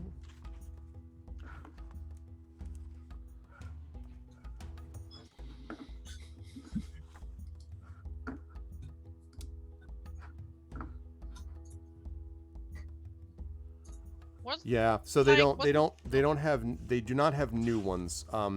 They do have ones that are based on certain of the new characters. So for example, in Dwarves of the Iron Hills, they have cultural virtue, a new cultural virtue which can be chosen by people who pick that, are sworn allegiance, which means you don't give your trust to others easily, but when it happens, the bond that is formed is so strong you treat your friends as kinsmen. The first time you complete a long rest during an adventuring phase, which again happens in sanctuaries, you gain inspiration as long as your companions are not paralyzed, petrified, poisoned, miserable, stunned, or unconscious. If at least half of the company are dwarves, you gain inspiration in this manner after each long rest, not just the first one. That's really neat if you're playing an all-dwarven one. But the other one that I like is Dwarves of the Grey Mountains they call this virtue dark for dark business. You often have been forced to find sanctuary in cold and lightless caves to hide from your enemies. In time, your senses have become keen and you are comfortable in even the deepest darkness. If making a perception check while in the dark, at night, underground, or in deep forest, you have advantage. I like the sort of narrative feel for that. But nothing new in terms of open virtues that I see here. Terry. I see. While you're still looking, Tren, do you have any thoughts for Tawny as far as what you want him to do? Okay. All right. Two thoughts. Okay. Well, what do you it's think? the same thought, just two different options. Lay 'em on. Within that training to pick up a new virtue. Okay. One is expertise from the open virtues list, Yep. which would make him an even better healer. The Like second, he needs to be even better. Wow. The second is a bit more differenter. Okay. And specifically, he would basically spend his fellowship phase in like a very deep meditation to obtain the Beorning cultural virtue Night Goer. Ooh. Which Is for that those where you turn into a literal bear? uh-huh. Yes! Yes! For those Just for those playing into type. You resisted it for so long, and now, no. for those listening at home, I shall read it to you. At night, you can choose to slip into a dreamlike state and leave your body in spirit form to swiftly travel along the tracks made by animals across the length and breadth of the wilderness. In this state, you can swiftly explore an area within 3 days of travel until sunrise wakes you. While this will not give you every detail, you will have a very good idea of the surrounding terrain and where danger may lurk. Your spirit form takes the appearance of a full-grown bear. It is visible to onlookers and leaves tracks on the ground. While you are outside your body, any action you attempt is resolved using the ability checks as usual, but any strenuous activity that causes a loss of hit points wakes you up. Any harm suffered while traveling in spirit form is transferred to your body at the moment of awakening. Once you've used this ability, it cannot be used again until you finish a long rest. So, I can only use it once per long rest, whereas expertise is always there. That's true. But it's Ooh, so very cool, though. I It's mean, so that one cool. is so much cooler. It is. So cool. I love it so much. Oh I'm my a god. spirit bear, or I heal better. Wah, wah. Ah! It's so I'm hard. always gonna push to the cool story part, like a straight up. Yeah. I also I just really like thinking to like those long rests and stuff where I don't know, one of the team is like guarding your sleep body in order for your spirit bear body to go somewhere else. It's super cool. Yeah. It's so cool. I can just really imagine like River's first reaction to spirit bear is like, can I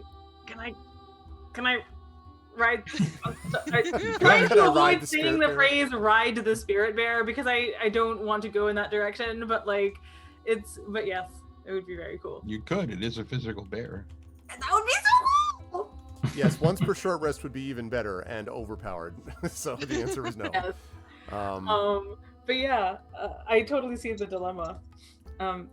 Sorry, did you say, Arv, did you say what the options are for developing virtues for River? Can't remember. That are in the not basic book. No, no, I don't have any new virtues from the other books. Just the ones that we know from that original book. I think I know what I want to do though, because it would actually be helpful with what Inga would want to do. And that is gain the virtue Ravens of the Mountain, which basically in short means she gets like a pet raven who she can like send around on errands and stuff, and that would be super useful to like communicate with her clan back home. And yes, so good. Yes. Absolutely. And also we need more animals in the park. I was just going to say, we need more menagerie stuff. We're just going to start a traveling circus. I am 100% in favor of this. I am going to only semi-kiddingly point out, though, that I can't plot armor everybody, and it is conceivable that a black raven against a white overcast sky is going to be a target for creatures that may fire at it. Now, you in fact, you saw this happen during Wilderland Adventures. Remember, before the battle with, the Anduin there, where basically a raven was shot and landed and had this message for all of you. So that doesn't mean I'm going to go out of my way to seek it out. on you if you kill my raven. No, see, I'm just the messenger. But anyway, no, the bird is the messenger. High five. That's great. I was gonna say, I see a black bird and I want to paint it white. Oh, I want to paint it white. Yeah. Mm-hmm. My D&D character on our Sunday night games he's a cross fox, which is like a melanized version of a red fox. But our wizard has a Enoch is his familiar, who is often in either raven or owl form. And my character loves things that are crunchy, especially birds. So it's just like he just keeps watching this familiar fly back and forth like Oh man. Okay, so I think now Bolo knows what he wants to do. Inga knows what she wants to do. Tani, have you figured which of the two, have you decided which of the two? If I go with expertise, then that means I cannot roll less than a 10 on a medicine check, which is pretty good. So you would just auto-stabilize, basically. Anybody, yeah. Mm-hmm. And if I have to make a medicine check on anything, I cannot roll less than a 10. Mm-hmm. But you don't get to be a spirit bearer. I'm just saying. Yeah, I know. Not to jump the idea of the spirit bearer, but would a raven and a bear serve the same purpose, sort of scouting? I don't think not so. 3 days. The spirit bear can go within 3 days travel distance. You never have enough animals in the party. Just saying. But the raven couldn't in that time. Eventually, no, not in one night. But it flies. But not in one night. But anyway, the raven can do it every night. I can only do it once, and then I have to wait until a short rest. But the raven will miss things that a bear will see, right? Like a raven is literally got a bird's eye view, and if someone is hidden below foliage or cover or ground, the raven is not going to see that. Ride a raven. Yeah, let's focus This on isn't all about you, River. The important thing. See, I can tell you exactly what's going to happen if you decide to try to go on this merry jaunt on atop this spirit bear, is that while you are off with the bear, not guarding Tani's sleeping body, somebody's going to come along and slit his throat. And I can guard the sleeping body. oh, so you're going to leave Inga behind? Okay, yeah. It's gonna be that scene out of the Matrix where like Would River and Bolo ride the bear? He's a bear. Probably all three of you. I don't, wait a minute. I want to look at this thing. A dreamlike state. Leave your body in spirit form. It is visible to onlookers. And it leaves tracks. Is it tangible? It I mean, leaves tracks. It leaves tracks. It can be rid. That's all And I if can anybody say. hits me, any damage taken reverts to my physical form when I wake up, so it can be hit. Which does, I can imagine that also means that like you might wake up with a sore back if like all of us ridden people for 3 days. You guys rode me again, didn't you? That's that's why Bolo has to get Flankster blessed with the thing to get rid of a crunchy back in the morning. Back, yeah. All right. Yeah. So the answer is I think you probably actually could ride the spirit bear. Although I wanted to be clear, this would be at night, and everything that was just said about not protecting his sleeping body is the case.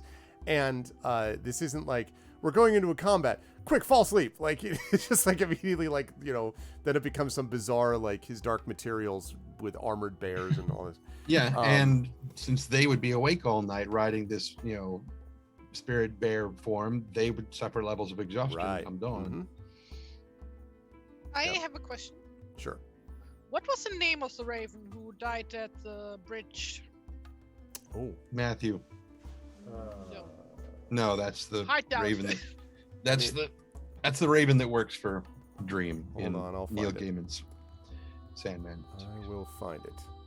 I will love find it.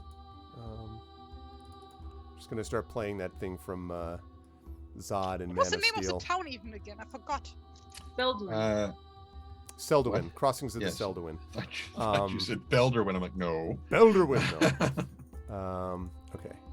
Let's see. So let me find the name of the raven that died. Let's see. Never ever am I gonna do loose papers for notes again. That was a shit idea. Okay, here we go. That was all the way down here. Well, there we go. I just saw the picture of the raven getting hit. That must be it. That was the day I told that story about that raven dream I had one time. Korun, who was the son of Roak. That's right. Ah, Roak, son of Kark. And this is Korun, son of Roak. I'm assuming also spelled with a C. What? I'm assuming this one is also spelled with a C. No, this is a K. Korun. That's what it says.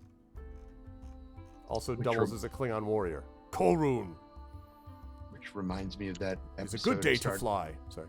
Star Trek: The Next Generation when Captain Picard or Counselor Troy's like, I mean, you spell knife with a K, and he says, I spell knife with an N, and I'm like, everyone does, and I'm like, what the hell's wrong with you? Yeah, it's not make as much sense. Okay, cool. All right, so I am going to start with Me, I will start with you. I will begin expertise. with you. Expertise. Okay. Ooh. Alrighty. Oh, Healing is there. bear. No, it can wait until the next fellowship phase. During this next phase, Tawny contracted a terrible disease. It prevented dreaming. Like, God, son of a. Okay, expertise. Okay, that is very powerful. And reasonable. Okay, lovely. Okay, so where and just narratively too, Tawny, where does that get picked up? Like when you develop that expertise, how do you do that narratively? Because it's going to lead into a second narrative component I'm going to talk about before I move on to Brad and Part of it was coming up with the antidote or the treatment for the queen, because it's not just that, but it's also having to neutralize all the thread that has been tainted, Yes. as it were. I can imagine you probably developed some kind of batch technique in order to do that was more efficient as well. And in the process of doing that and conversing with all the healers that are also helping with the queen and whatnot, it just further expanded. Like maybe one or two of them knew of some plant that grows locally that Tawny hadn't heard of or didn't know a particular way of preparing it for his thing was just mash it into a poultice and there stick it on your owie and everything's fine. They're like, but if you do this, Love it. Love it. I love that. Okay. The other thing, Tawny, is during this time, as you're learning this and working with the healers, you notice that the Queen Una, who of course you rescued from certain death, Una does not fall further does not worsen, but neither does she completely heal. She is in a sort of strange twilight state almost, between full health and full and death. And the healers who attend her, including you, notice that there's a certain point where the physical, obstacles to health seem to have been addressed. The rest of it seems to be, for want of a better term, a lack of desire for the patient to go the rest of the way into consciousness. It is very much like, actually, or a version anyway, it reminds you of what it was that Inga's mother was dealing with when she was suffering from the rock fever that we talked about. And this has a similar effect to that, which suggests to you that there is some perhaps shadow component to this.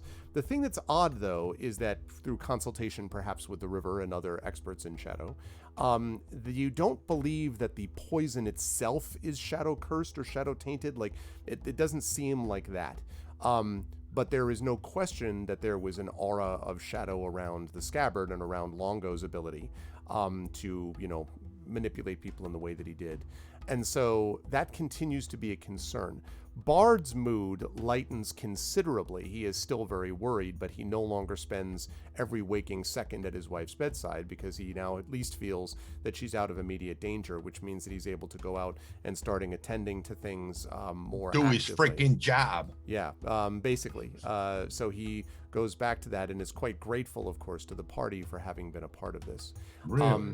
Is there anything else, Tawny, that you wanted to sort of represent with him during that, or I shouldn't say just him, or anything else that we've missed that you want to sort of go through? It's a great question. Remember, this is about a 9-month period, and it covers the end of the summer through the fall, winter, spring, and then towards the end of the spring, early summer is where we pick up with the when I next part. give birth, right? Right, yeah. Yes. To a spirit To a bear. spirit bear. Sorry. Congratulations! Just It's a spirit bear. It's a bear. We have a baby shower with a bunch of spirit bears that just... Right.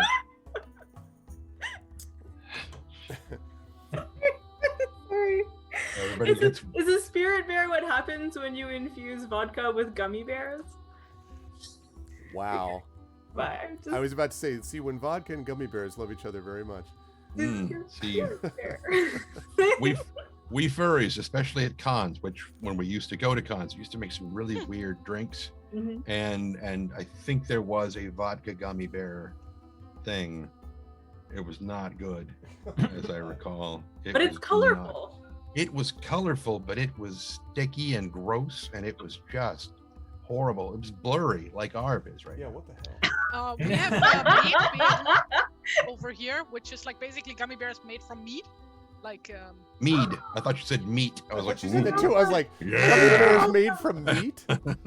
no, that's a met bear. That's a different thing. Thank you. But yeah, that's a thing. Meat beer. Hey, my beautiful husband brought me more tea because he's so great. Yeah, I don't have a beautiful husband to bring me. I don't even have an ugly husband to bring me more tea. I'm so sorry. I feel like Yeah, I know. I But feel like in he the become game- beautiful when he did that, right? Like regardless. He's always beautiful. Yeah. I don't know. He's so I mean- great. But he's even more best when he brings me all the teas, like peach cobbler tea. It's just Oh, oh, Hi, Triffid. Berry godmothers, huh? oh. Very nice. Anyway, back, Anyway, so anything I was else gonna that say, we missed with you? back to You your save us question. now, yes. The chat Um, continues to give us inspiration. Yeah, Mhm, listen. mhm, One magnificent of bear a pun sort. at a time. mhm.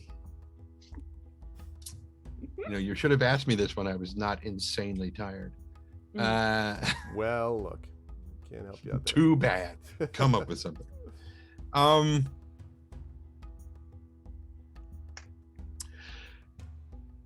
Yes, actually, Okay. I'm gonna put in a good word for Vig. Hey. Okay. What exactly do you say? Because this, I imagine, is something that you're probably having this discussion with, maybe even The great Karnak, Elston, whatever right? his name is. The warrior, or Cardis probably would be the one Cardis. you'd be having this discussion with. Yeah. And Bard, as maybe. well, both of them. Okay. Yeah, probably the fact that one of the ne'er-do-wells in the So one of the members of the, shall we say, less than reputable group, we managed to turn him back to a more, well, away definitely from the interests of harming those he could simply because it served him some form of advantage. We got him to step away from them, come back towards the side of the right, and we sent him to the haven at Midway. But I suspect that at some point he might be interested in returning here, and I would like to see if it might be possible after some negotiations and various conditions put upon his ability to pass through those gates, that he might be able to come here again at some point in the future. I think River So- would also have spoken previously about Sure. the fact that, like, I mean, to what extent are the people who followed Longo responsible for their actions if he was actually coercing them with his voice and with the use of the scabbard and stuff? And Vig specifically said that he felt that he was under that influence long before we actually, like, And if rumbled it- the party. and if it weren't for that statement, we wouldn't have known. Exactly. Like so yeah. I don't assume that River is actually there while this is happening, but Well, I we'll imagine. we've leave it talked at that to about it, Tawny, yeah. probably, yeah. Yeah. So Cardis would hear that and sort of. It partially depends upon the nature of his crimes, though. If he's done something against the good people of this city, it will be difficult to convince them that it was all entirely because of this scabbard that you mentioned. True, and I'm not asking for absolution for him. I'm sure that there is probably going to be some form of justice laid upon him. All I'm asking for is a bit of leniency. Talk to him about it, hear his side of it, and know that given what we have seen, there is justification for it. And so he kind of leans back and folds his arms and he says, "If this were coming from almost anyone else other than you, Tani, I would assume that it was someone who had gone soft. We don't maintain order by coddling people." He pauses and he says, "But because it is coming from you, I take it seriously. Perhaps there is something to be said for the idea of redemption, even for them. All right, if he comes back, I'll at least listen to his side of the story. You have my word on it. I can't promise, but I can at least make the attempt. And I'll put the word out to my men also. That has to run through at least me before any final decision's made." Also, I'm sure that should any of your men wish to be dispatched to Haven, that they could look him up while they were there. But while there, they are not to take him into custody if that's the choice. He shrugs and he says, "They don't have jurisdiction there. That's If they what I decide mean. to start taking the law and applying it to other places, we'll have opened up a bigger can of worms than I care to." Excuse me. What'd you say? It's okay, I didn't hear it anyway. Yeah. I'm just imagining a defund the police campaign. Oh, I'm Well, just saying, you don't need a cart with a battering ram on it. Yeah, exactly. Oh, man. Why are you sending people from Dale to police Haven at the Midway? They don't live there. Yeah. That's definitely not something that happens in a civilized place. Whoops. It all went bad when we started armoring wagons. That was when, Mhm. so, okay. So yeah, so he seems amenable to that, Tawny, for the most part. And I would say the last bit of information that comes to you before I move on to Bolo is that when you are in the process of figuring out, the building up this process to depoison things and kind of all that stuff, and you're working with healers, there is a healer who comes to you at one point, late at night, actually. You have just about finished your last batch. You're closing in on pretty much having taken care of all of the thread as far as you know. And this is a healer who you actually recognize as being one that you left in charge when the poisoning happened of the army some time ago, and you had to deal with that. And she says, Thane Tawny Bear, I wish to speak to you about an idea.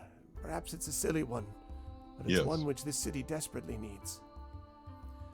You see, we have here several places that are houses of healing, but they're small and limited, and most importantly, they don't have the option to go anywhere else. There are some people in parts of the city who don't have the strength or the family to take them to go and get healed. But I have heard tell that in certain places, the great city of Minas Tirith, for instance, the houses of healing are not only enormous themselves, but employ nurses and healers who can travel among the cities into the alleyways and to various places, even to the huts and shacks and hovels of the most poor, and to help them with their injuries and illnesses. This would take both investment and resource, but would also take expertise, and, if I may say, would take away the ability of those who have certain opinions about people who live in parts of this city. I wondered if you could use your influence to advocate for an expansion of our House of Healing, to make it something worthy of King Bard and worthy of something to recover from the desolation of the dragon. A few more healers that could travel elsewhere, and a place that would train them to do it. This would not go amiss.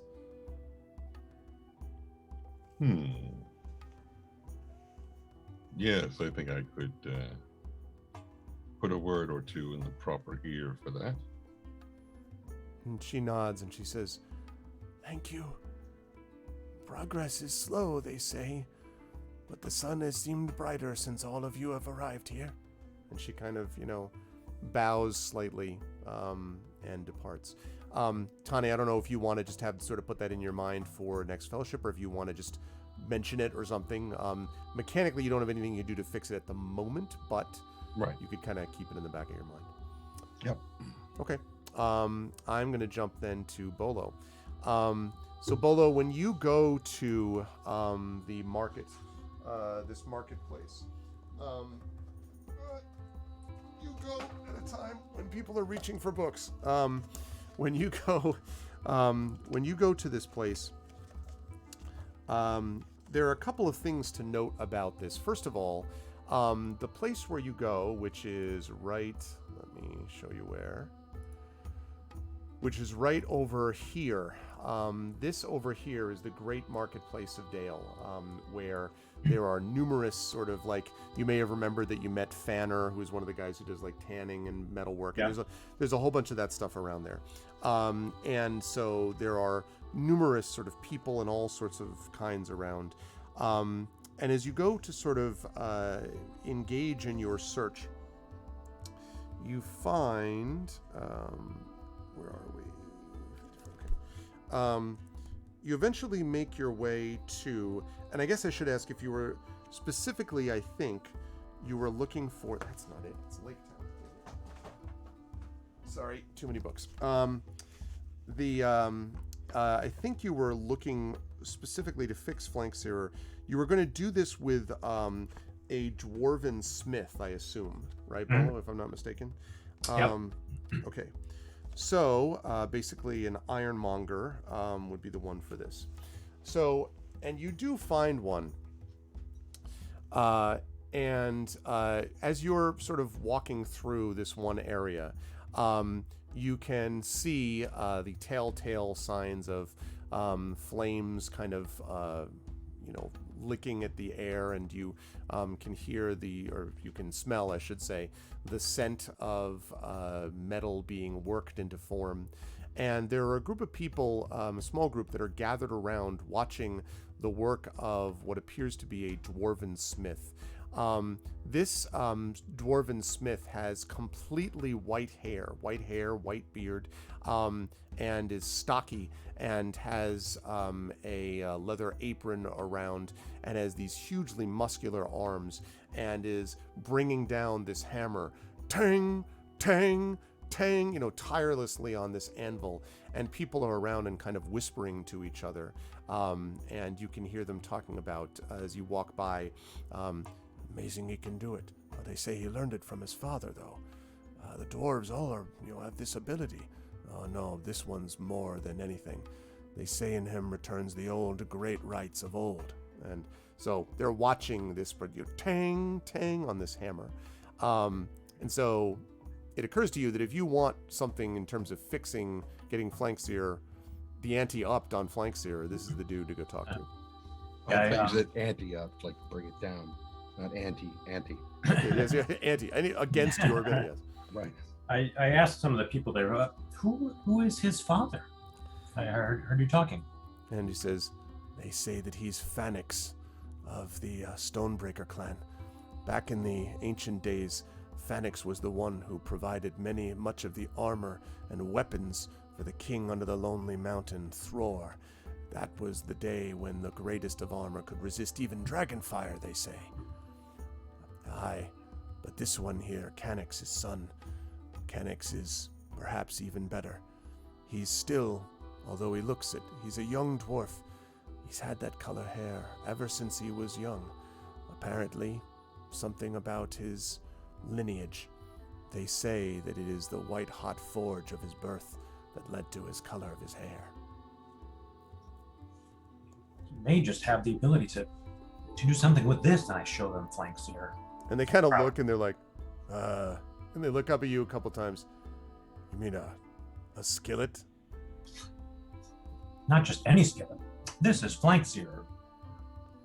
And they sort of, good luck, friend. And they kind of chuckle to each other. So Canix, continues to hit away and finally turns around. And you can see that he's actually been working, it appears, on putting together what looks like an armored saddle. But the thing is that, so most of the time when you get an armored saddle and you have kind of armor down both sides of the horse, this almost always seems decorative in nature, and the kind of thing that looks good when you roll them out in a parade, but not so. But this actually looks as if it's functional also, extremely strong plates of metal. And you wonder, because you look at it and you're like, this has got to weigh 100 pounds. Like what? And then he sort of looks around and he has this smile on his face and he says, finally done. It's only the first of many, I hope. And then he catches sight of you and he says, here, lad, why don't you see whether or not it bears up under the weight? And he tosses it to you. So you could try to catch it. Now when you toss it, you fully expect you're going to be like blown backwards basically by this thing. Yeah. It feels like you are catching silk. You have never felt anything this light. And you look at it, and it's not just an optical illusion. The plates are that thick, but it's extraordinarily light. And it means that this must be made, this armor, out of some version of mithril, of dwarven silver steel, that is incredibly strong and yet incredibly light at the same time. And as you look at it, sort of the light catches and it sort of gives off these little sparkles almost of the light as the light catches it. And the people around you, like are murmuring at each other, looking at it. And he says, well, lad, what do you think? I kind of turn it around and kind of wide-eyed too. I'm like, this is amazing. You're very skilled. He says, well, thank you. And he takes it back from you and he says, a legacy of my father. May he rest easy in the halls of our fathers. And he puts it down on the table and he says, well, that'll be enough for the show for today. More will be sold for all of you tomorrow if you so wish. And so a couple people start to move off, except presumably you. And he sees you're still standing there and, hi, what can I do for you, lad? Well, I've heard of your legend. And I've brought something that I hope you can help me with. I have a group that I belong to, and I'm looking to make something that will inspire them and me in better service of Dale. He says, perhaps a shield or armor or a dagger No, sir. Actually, it's a pan. This is flankseer, which I brought all the way from the Shire, and I hope to make it even more special than it already is. So he takes the pan, the skillet, and he kind of looks at it and he kind of eyes it up and down and he says, Do you use this as something you'd want to fight with or to cook with, lad? Well, fighting only if need be, but cooking generally. And he looks at you seriously and he says, How good a cook are you? Well, I don't like to brag, but other people say that my cooking is pretty good. They enjoy my food. They even take heart from it. Do they really? And so he sort of looks at you, and then you hear a shout from the sort of, not the crowd around them, because as I said, they've kind of melted away, but walking by, and they say, Oh, it's Bolo. And you see these two, like, sort of, basically they look like sort of, kind of rough clothed workers, and you may even recognize them a little bit. And they come over and they say, and the one's like, This is the one I've been telling you about. This one right here. He says, All right. He says, This one right here. And meanwhile, Canix is watching all this. He says, This one right here, pointing at you, gave us one of the best meals we've ever had in our life at the Battered Mug. Now, Canix's eyes slightly widen. He's like, The Battered Mug, you say? Yes, the Battered Mug. This one right here is responsible for making it one of the best meals you can get in Dale. Ain't that right? Yes, that's right. The other one is like clearly embarrassed, trying to sort of wave him away. And he says, You keep doing the best you've ever done. We need more food from you. It's been at least, how long has it been? Oh, several hours since our last meal. No, you fool. I'm talking about the last time we ate a meal from him. It's been, I don't know, a couple of weeks. Every second is felt like a month. Look, if you can come back to the Battered Mug, we'd dearly like one of your set of eggs and hash browns. They're some of the best.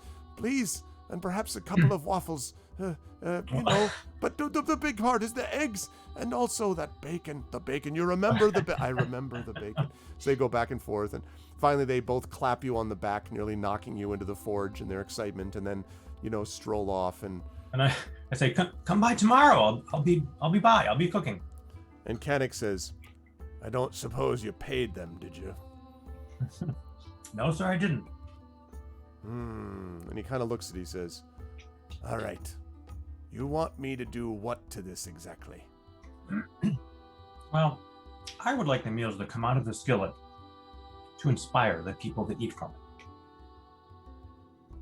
And he sort of nods slowly and he says, Indeed, there's nothing more inspiring than a good meal at the end of a long, hard day's of work. And he kind of narrows his eyes and he bends very close to you. Now, I should point out, this is 4 gold pieces, so I hope that we have raised the necessary funds among the group. I don't know. Do we? We do. Yeah, I Don't have 4 gold? We literally, last I checked, we had that pouch that we got in the last adventuring thing that was like 14 gold. Yes, that's correct. And we don't use gold all that much in this, but we do sometimes, including right now. Okay. Exactly. So if you're willing to, so then you're able to use, assuming that your party will allow it, and be like, sure, you can do this. Yeah, I don't know where we all have our own individual slots. I don't know how we track that. I've just been, that number stuck in my head because I was like, gold pieces, but I didn't see it reflected on my sheet or anything. So I don't know. I do remember the 14 gold piece pouch, and I don't remember who found that track of it either. It was while it was on Longo, like we took it off him, or off of one of the other corpses. Yes. 14 gold, that would have been Longo. Yeah. Yep. So that's good. Certainly you're putting it to better use than he did. So, so just make sure if someone can make a note, please, that's now down to 10 gold. It wasn't on him. It was in the chest of drawers. In the chest of drawers, that's what it is. Oh, there you go. So just, if someone's able to count it, and it's whoever the 4 of you want to sort of appoint to be the party treasurer, essentially. Tony. Yeah. No? Tony. Seconded. Ooh. Inga, like I don't. Sure. I mean, like just River has so little experience with money that is gold. Like she comes from a frugal people, so I don't know. How that- about Lillimon? Well, Makes perfect Inga sense. You don't want the like- treasure hunter. You know, Take care runs of a fucking clan and also, you know, a worker. you know. Yeah. I'll tell you what. Yeah. Tawny will hang on to it if you guys promise to help me with the math anytime it comes up. Oh, I will remember. Yeah. I Okay, think so. thank you. Like, yeah. I mean, I'm happy to keep track of it on River's sheet. I I'm just gonna like, do it now. There. Okay, You're so gonna we do have it? 10 Great. gold left, right? yes. Okay, Okay, so now I have 22 gold. Good, let's go. Great. 22 gold. I mean, River has like 1 gold piece and 7 silver pieces in her pouch. That is prior to this, but yeah. I have 43 silver pennies. That's Okay, good. So this you is a, poor people. a standard of living as Marshall. I don't care. Inga says, throwing up things in the air and swimming through her gold like Scrooge McDuck, right? So, yeah, exactly. Okay, so he says, so he takes the 4 gold from you, Bolo, after the transaction is, agreed to. And he says, assuming you do agree to it, I should say. Yep. And he takes it from you and he says, all right, lad. He says, now, stand back a little bit. Is how I build up customers more. And he says, ladies and gentlemen, this is one of the heroes of Dale. And some people gather around. They a few of them now. Not as many recognize as if Tawny or Inga. The River had said the same thing, but a few of you have begun to notice, and you become, certainly in Brokenstone, kind of a local celebrity. So as I said, there's some people who making their way through the market. In fact, one of them actually looks at you and sort of like cheers and then stops and darts into a shadow. You think it might have been one of Brindle's people that was sort of like working the crowd and realized, oh wait, Right. you didn't see me. I'm not. So they come over and some people start to gather and he says, I thought I would be done for the day, but then someone presented me something I could not refuse. This right here is what's made him the toast of Brokenstone. And there's a couple of scattered cheers, like when a comedian says, anyone here from Manitoba, and everyone's like, yeah, So, so we get a few people like that. And he says, I'm going to make this skillet into something that will turn food from good nutrition into fine art. And he says, and then he winks at you and he says, this is the best part. You're all witnesses. And he pulls the forge and the flames come up behind him and it's really dramatic and he just ding, ding, and he begins to hammer away. During the like course, a pyrotechnic show before a band. Basically, yeah, like LeBron James before a game.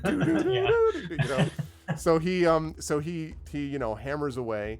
And he, as you watch this, and of course, because it's flank searer and not like complicated armor or swords, this doesn't take that long for him to do, except for the last part, which is interesting. So he spends a lot of his time sort of hammering it out. He tells you that he has to be careful about where he hits because he doesn't want to break the seasoning of the pan and all that. Yeah. So he does all this. But then at the very end, he does something interesting.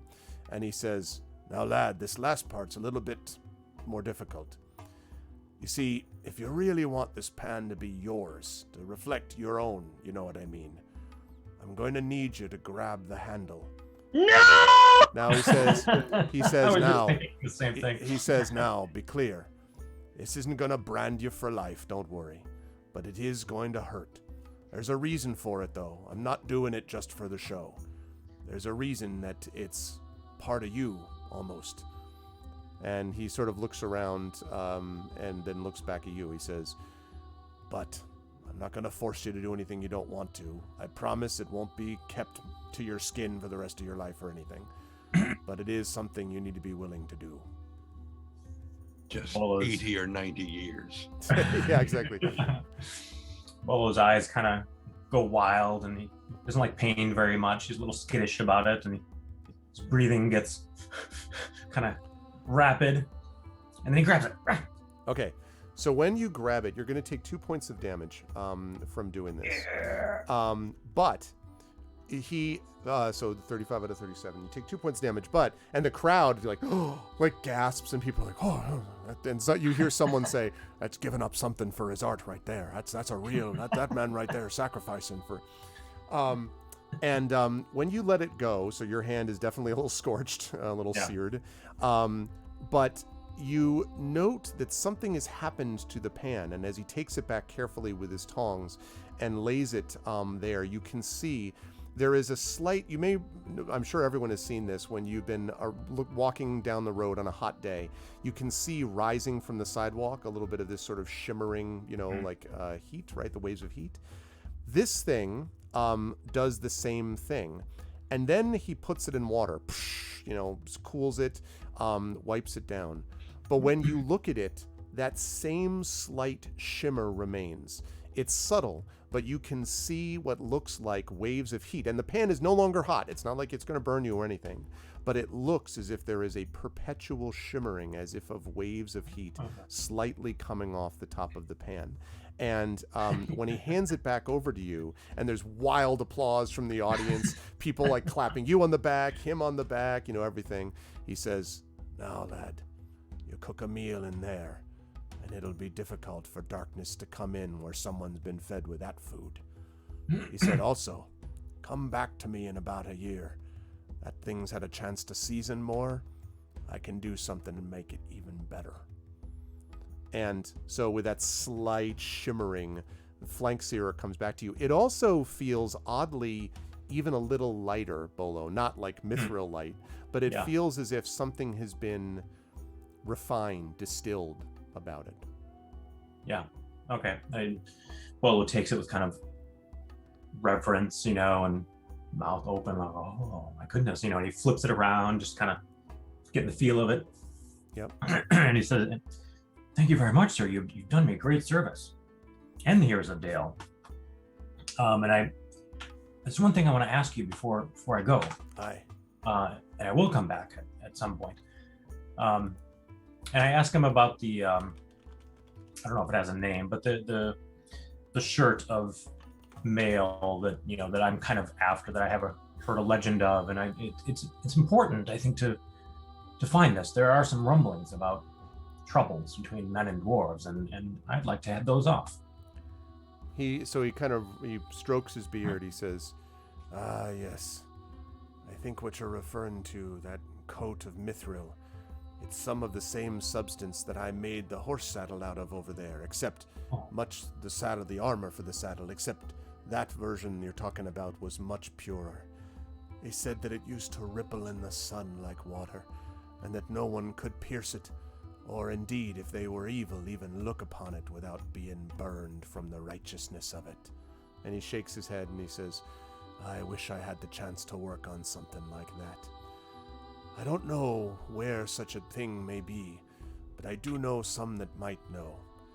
It is said that some of the original company that traveled with one who wore it, one of your own kind, Bilbo Baggins wore such a shirt, they say, and they say, moreover, that those who went with him, including the original company of 13, that some of them, the survivors, might know more. If you can find any of the original company of dwarves that came with Thorin from out of the west and returned dying to the head of Lonely Mountain, being the king under the mountain again, then you might get the information you seek." Oh, very, very good, sir. Thank you very much. And I take flanks here and I kind of bow and back up. And he nods and says, "All right, lad, use it well." And he kind of waves a hammer, his skin all just like blackened and stuff from just the effort of all of it. He says, "And now the show's really over. No one else come up to me with anything more, all right?" And he turns around. All right. And as you wander off, I'm going to drop down to Terry and to Inga. I may, if I may, I changed my mind about the Raven because I remembered a different thing that happened last time. Okay. And that is Inge swore an oath to King Bard about locking Longo away, right? Yes, that is true. So I would rather take something that relates to that, and that would be what is this called? But the spirit broken there. spells. Spells of opening and shutting. Oh. Because then I can magically lock him up. Okay, Ooh. wait. So wait. Let's find where that is. That Where? is on page 105. Okay. This came from your experience of being put in that cell, didn't it? Mhm. Oh my god, that is so satisfying. and shutting. Yes, to magically lock it or recite it backwards to open if it's locked. That is pretty cool, yeah. Ooh. Okay. So yeah, she would basically I don't know, when did that thing with Bolo happen? I would say, well, I mean, it sort of went up to when Bola wants it to happen. The market takes place there's several large market days that would sort of apply for this. So, I don't know, a couple of months after the events of what happened is probably when Bolo was able to track down what he needed. Yeah, okay. Then that wouldn't relate. Oh yeah, speaking of that Smith, by the way, what is his name? His Canix? name was Kenix. Canix, that means can't do anything in German. So that's a great name for a Smith. He's not German. He's Dwarven, all right? Also would make for a great name of an Asterix character. Yeah, that's true, actually. I did think about that, yes. Yes. All right, so you're going to get these spells of opening and shutting, but I want to, before finally finishing up with Mal in the River, I want to take a moment to talk about the process of getting the part of Dale, recreated. So, or basically repaired. The first thing that would Inge do, after, I guess, a few days of, taking a few days off after the whole thing went down.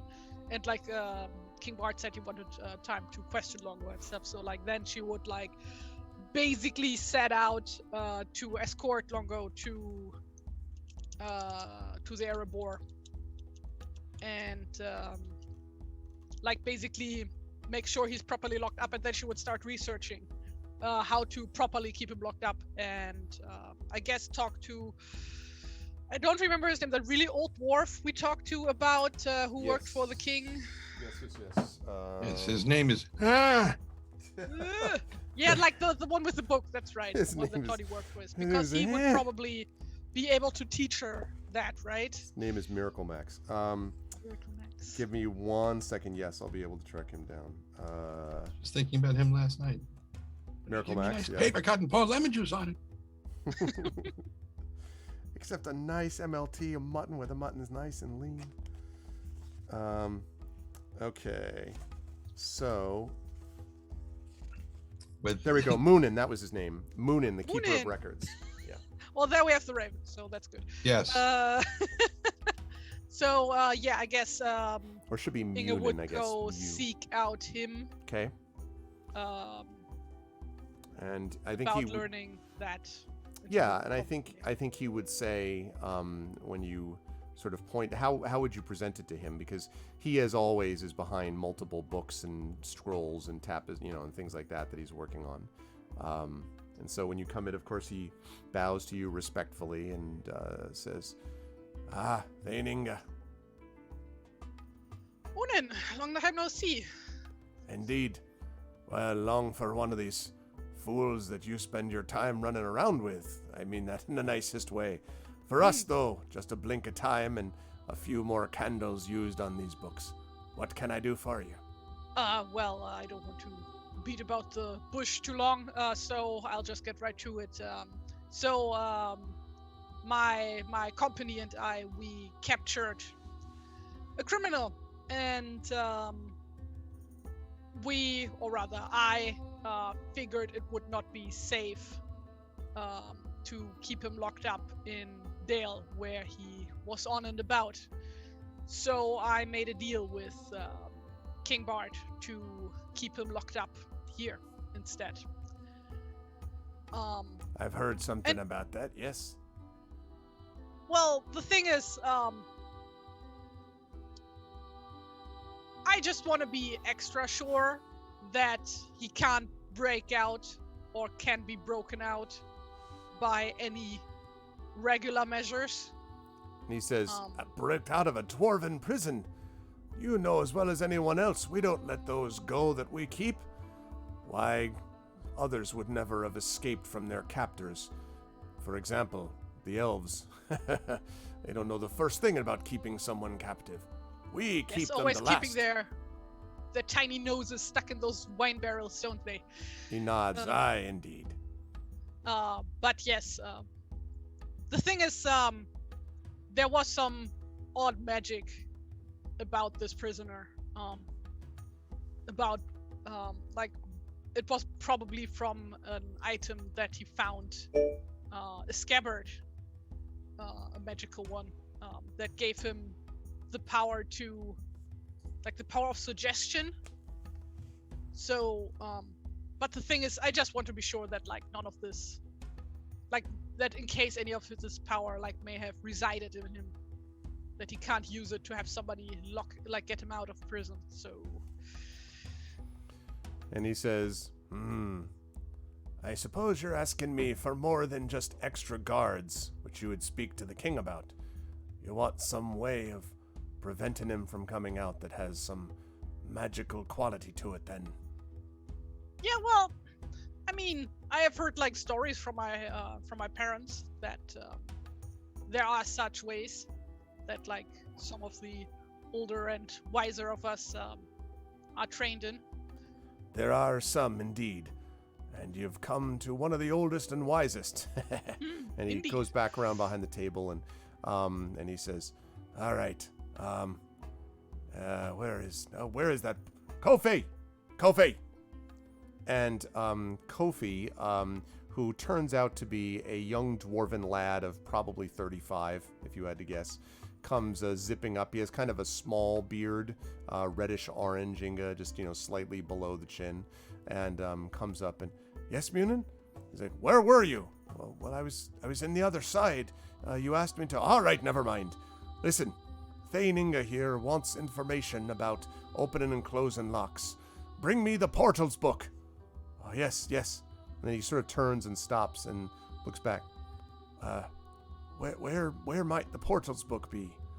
And Munin gives a heavy sigh that seems to travel from the top of his head all the way down his long white beard, which almost touches the floor, and says, "You'll find it in the section on doors and trapdoors and other openings and caves."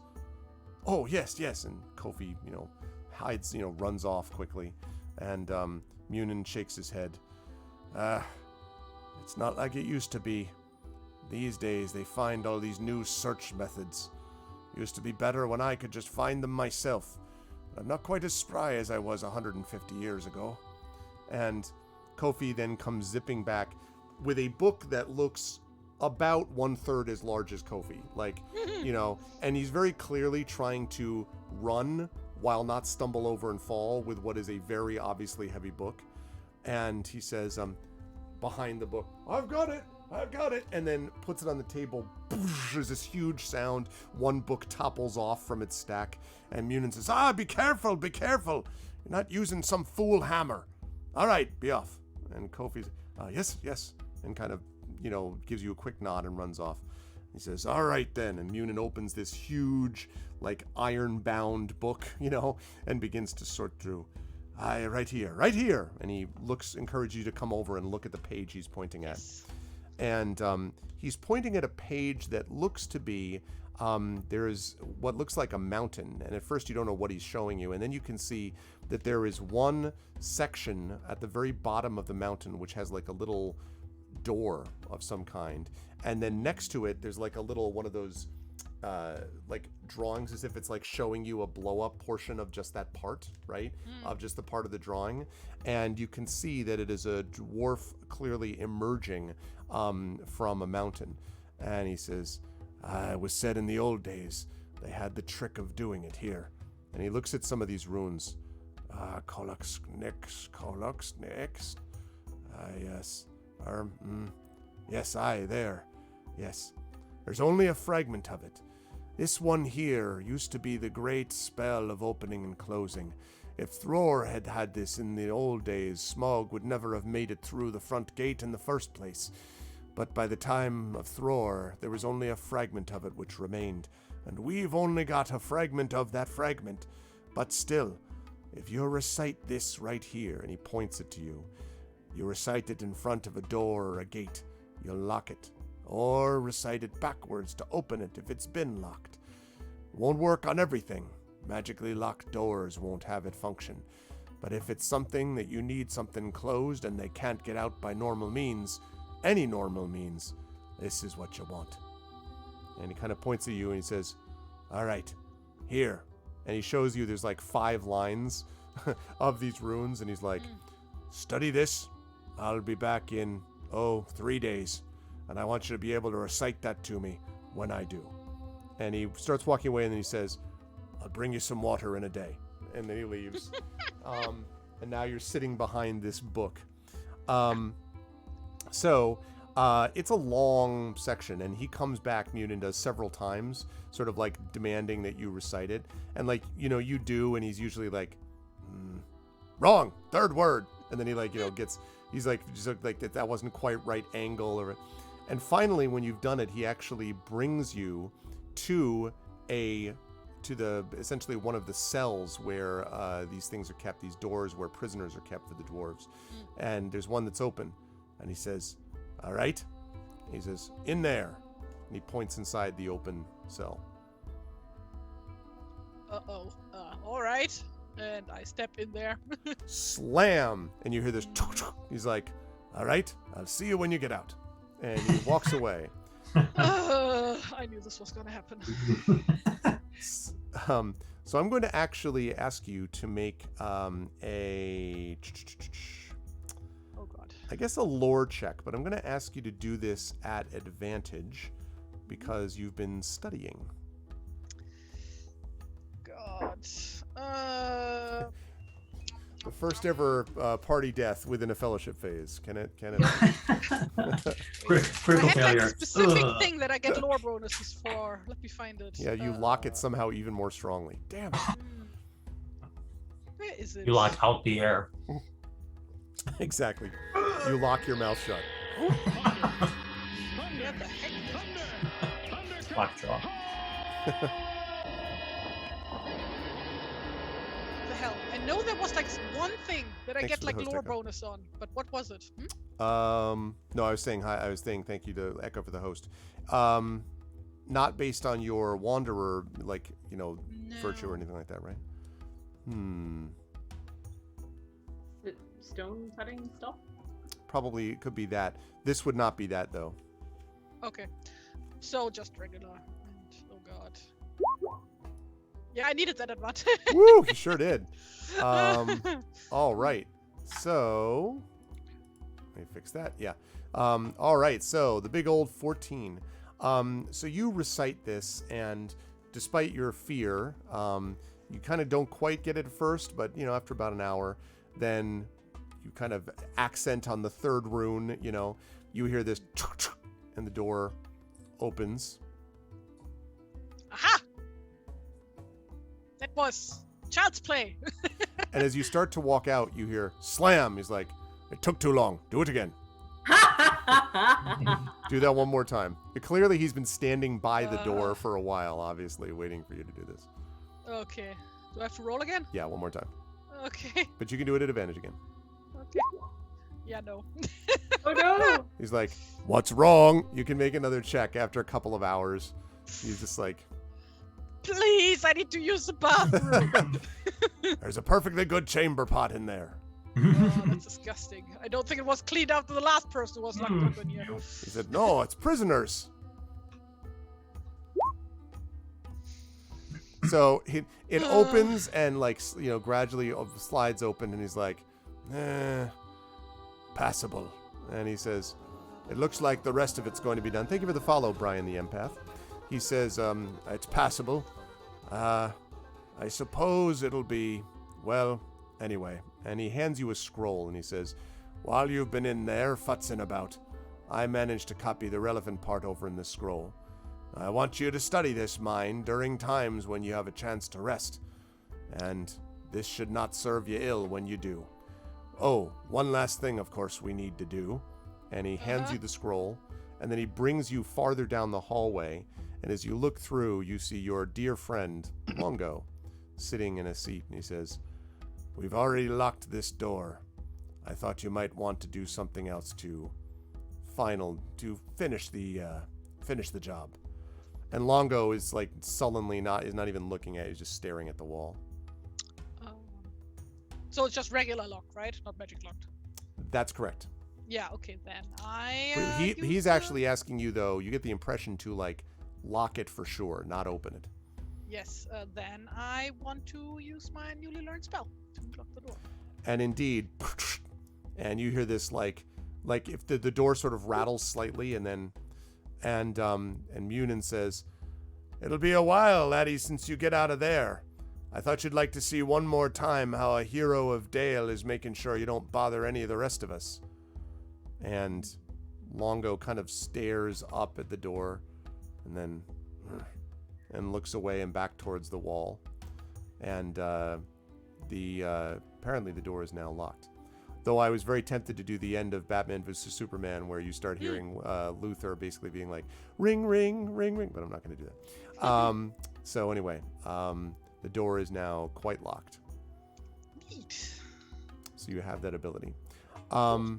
To save time, I think I want to make sure that I get the river stuff in. So I think if you're amenable to this, we'll say that you've had your chance to talk to King Dine and a couple of others about the work that is starting to get done in Dale, and more of that discussion can happen as you meet some of the other dwarves in this adventuring phase to come, Inga, too. So I'll allow you to have those conversations, but I want to make sure I get to River also. Yes. So last but certainly not least, the River.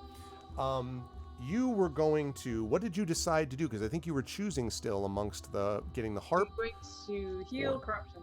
Healing corruption. Okay. Yeah.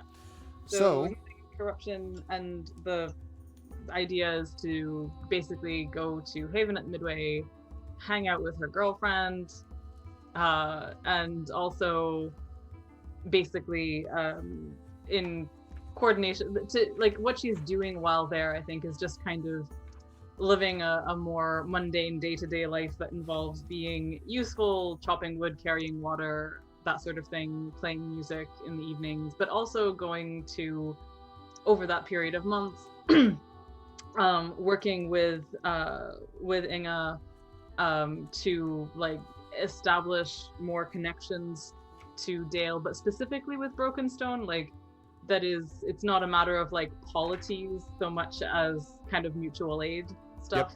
Yep. So that's the general, like, to kind of make sure that these people are aware that Haven exists and it is welcoming. And my vision of Haven is that it's a place that is trying to be like like egalitarian, essentially, that like anyway, without getting too much into its politics and stuff like that, it is unlike a commune of a kind, almost. Yeah, like it's an unlike autonomous collective. No, it's not one of those deals. Like my sense is that no one in Haven is wealthy at the detriment of other people. Like that everyone knows everyone else, and they're kind of building out in this way that is small and whatever. So while people might come through and not stay, they are in some ways assured aid if they abide by the community rules and things. Okay. So River would just be like aiding that and liaising between there and Brokenstone, and yeah. So that makes sense to me. I would say that. So first of all, let's do the heal. No, I'll have you do the roll after this. So one evening when you were at Haven, Ash, of course, was incredibly pleased to see you. And it seems that all of the people at Midway in the Haven, formerly slaves and those who were not, you've noticed that there have been a few others who have actually come as well to Haven since you last left it. Some of them were apparently either refugees. One person was a farmer whose farm had been destroyed during an invasion some time ago that you partially helped thwart during like a raid, basically from a raiding party, and had come here as well. And indeed, it seems like, at least based on just what you've seen from the harvest, I would say that this probably happens maybe in the fall or the spring, maybe in the fall, I would say, that there's definitely been some significant improvements that have been made to this place. There are still a lot of things that indicate a kind of military readiness just in case old habits die hard for Ash and the rest of them. But one evening when you are there resting around a fire, enjoying your time with Ash and the others, there's just been you just finished a lovely song that everyone there has enjoyed. You've also had some good meals from, some of the fresh food that's been like fresh vegetables, like an amazing stew, the whole bit.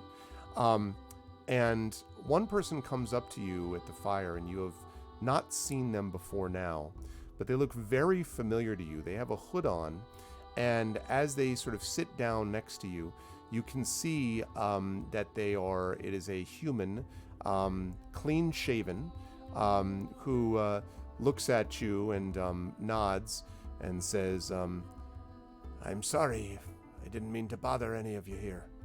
And you recognize immediately that this is the voice of Vig, who has clearly shaved his beard and looks quite different, actually. And he looks at Ash, and Ash looks at you. Basically, is this okay? Do you want to keep talking? And he says, I wanted to tell you, thank you, first of all, for being good to me and my mates. There's word come to me that some of the people back there in Dale, they're getting looked after a little better than they used to. I mean, they don't take us all serious yet, those lords and ladies, but at least they're not openly trying to hurt us quite so much now. And that's a big change. So, first, I wanted to thank you for that. River looks deeply moved, and also will get a sense of like whether, I mean, she'd like to introduce him to Ash if he hasn't met Ash already. Yeah, no, he has, because he came here first and he's met her already. But yeah.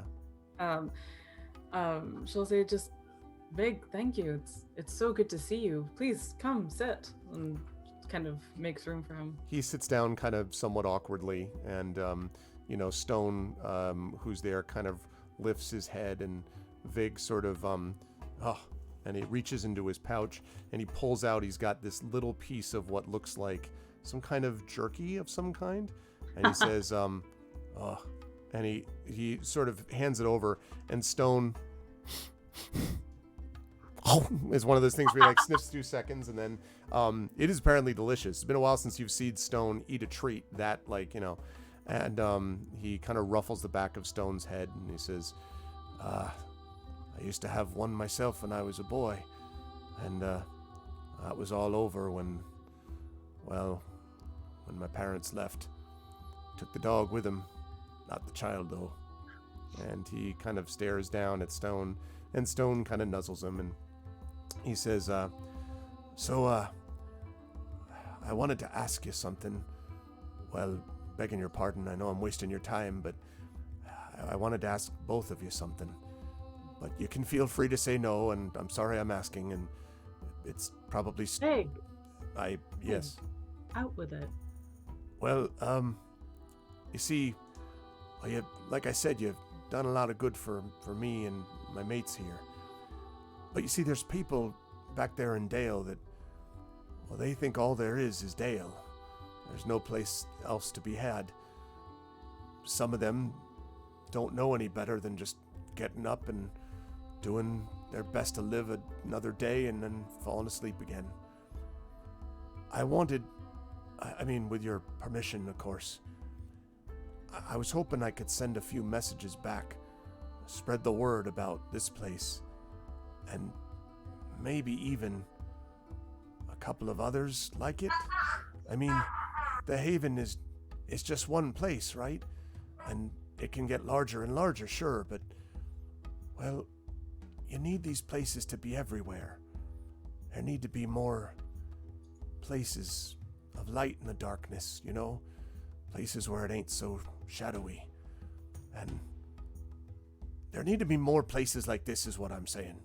And I was hoping I could get your permission to go spread the message to my mates back there in Dale, and if you'd be all right with it, making a place of my own. Our own, their own.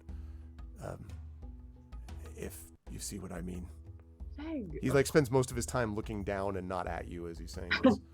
When he looks like he's kind of done saying the main thing and stuff, she just like River reaches out and touches his shoulder and like grips it firmly until he looks at her and says, "Of course, that sounds exactly like what we want. We don't want Haven to be the only place of its kind.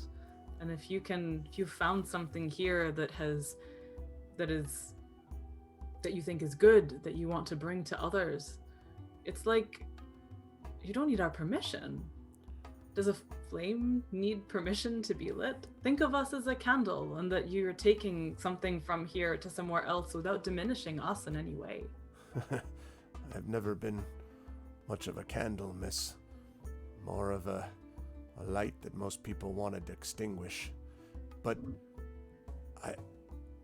the thing is, it would be, if we could use your names, say that it had the blessing of the Haven and the blessing of the Heroes of Dale, and that the Heroes of Dale were in favor of it, that they were behind it, even that they support it. Well, that would go a long way. I don't know how even my friends that I still have think much about me, but if they thought about that you also were behind it, I guess I wanted permission to name the candle I was using to light the way, if you see what I mean. If I can do one better than that, I want to, help with that. Any kind of, one likes to see the things that are done in one's name, if one can. And so if we can help with this, or, Well, I didn't want to take, what he seems clearly taken aback, like you were just like, here, let me make it possible. He's like, of course, well, sure, yes, but certainly. He kind of nods and he says, well, it would just take a few people, a trip back or forth, and a couple people to walk through, and we need to make sure that, he's like inventorying in his head, we need to have a couple people with daggers just in case someone tries to I'm sorry, and he stops. He's like, I'm sorry, but some of these places, they're kind of rough. You probably know already. Yeah, but yes, I've sure. Begging your pardon, but when could we go do that? And Ash sort of looks at you and smiles. Why not start tomorrow? Oh, and he kind of, yes, I'll go. I didn't, it's not like I had a horse ready already with tackle. Not at all. I'm just going to go. And he gets up. I'm going to go get ready. I did the horse that I didn't have ready. I had a lot to do, a lot to go. Thank you. And he kind of bows a couple times and, thank you for seeing us. And he sort of turns and then like he practically stumbles, and then he sort of and she's talking to one friend, and you vaguely hear something like, she's gonna do it, she's actually gonna do it, and a couple of people, oh really? And Ash looks at you and she says, are you ever going to stop wanting to play the hero? There says this warmly with a big smile. River says, it's strange. It's strange to be called a hero. I'm not a Thane like Tawny or like Inga. I'm not, it sits ill with me to be looked up at as if I were on a throne or gilded or crowned in some way. Every time someone talks to me as if I am above them, it makes me giddy, gives me vertigo of some kind. And that wasn't how it was back home, It was never how it was. It was just folk helping folk because you couldn't live otherwise. And it's strange to think that something that I grew up with as a rule is something that people seem to need reminding of. We don't have anything without each other. And she looks around, and you see a few people sort of chatting with each other, hugging, sort of, a couple people telling some animated story at the end of the fire, a couple people snoring after a long day, and you see the sort of peace of the evening, a cool but not cold breeze wafts over you, and Ash smiles and she says, "Well, people have been helping people here ever since you made it possible. We all work together, but some people have to light the way, my love. I think, just for me, you're more of a lantern than a candle. I mean, if just my view." Aww. River blushes. Now I think we can have you roll that Heal the Corruption roll. So, again, you're going to be making a Insight ability check here. I can't give you this at advantage, but I will give this to you at... You can, because it's a sanctuary. Oh, that's true. You're right. So never mind. So you get this at advantage. So, again, this is a Wisdom Insight ability check. If successful, you'll remove 2 shadow points. If you get a total of 25 or more, then you would remove 4 shadow points. Unfortunately, I don't think that's possible because Probably not. The insight score is only, I think, at 4 or something. But here goes. Yeah, correct. Maybe that help. Are you joking? Oh wait, no. Oh, never mind. No, I mean, I have the runes that make it so you can't crit fail, but I don't know that they're applicable in this context. They sure are, and I'll tell you why. I'll tell you exactly why. Because Why? you get to choose. Remember, advantage means you get to choose which roll you want. If you take the crit fail, and then but I can't do that, then you can roll that again. Absolutely, you can roll it again. Okay, See? all right, I will do that. The gleam of hope of your nearby axe, or whatever it is, Well, flame of hope. no, flame because of glory. the way that works is that it's a natural 20 if it's a crit fail. There is no crit fail. You crit succeed on 1 and on 20. Well, wait a minute though. These attacks that we're talking about, or not, or ability checks? That's let me double check this. Yeah, double check. What is it? Hey, what's up, Live Soon? Such a generous and benevolent GM. No, I'm just. So it's right. Okay, so it's Runes of Victory is +1 to saving throws and critical hits on 20 and 1. So it's critical hits, that says. So I mean, I don't know. Also, in 5e, there are no ability score, skill check. Actually, you know what? Right? Say that again. What? I'm sorry. In 5e, there are no skill check crits, right? I don't see why not. Sure, there can be. No, house rule yet, but rules as written. So if the rule says you can't, okay, if the description of Runes of Victory says that you crit on a 1, right? Then rules as written that would not apply here. Right, because I see what you're saying. Because you can't crit on a. I actually, and this is, I'm not trying to be overly generous. I'm going to give one more option for this, but actually, I realized that the Lore Master is allowed to give you the substitution of another ability here, which could be a charisma check with an instrument, and that does fit the River's personality. That's true. And so I would allow that. However, if this doesn't work, then I can't help you. Okay, let's try it again. Let's try with the kazoo. The kazoo. Yeah. I think that does make sense for her a lot. So, but not in saving throw. In check. So that in performance. No charisma. Oh, just a straight up charisma. Right. So just rolling charisma. Right, but you're still doing it at advantage. Okay. I think. Okay. Yeah. I was like, wait, isn't that? Anyways, never mind. Here we go. Ooh. Oh, Okay. 19. That seems more like it. Yes, so you were able to cure 2 shadow points. And again, for those watching at home, no, I'm not just giving her a bunch of different tries, but again, charisma is a little bit more, and it fits narratively with what happened. So, Yeah. as usual, I'm a sucker for narrative. All right. So that means You? you're at 5. Yeah, me. So that's 5 shadow points. And I would say as you feel a little bit of the darkness receding somewhat, that the camera will sort of zoom back out to reveal a very happy Vig preparing himself. As the camera zooms out even further, I think perhaps we might see Tawny sitting in his room, sort of poring over plans for where a new healing house, like how that would actually work theoretically, like perhaps in Dale.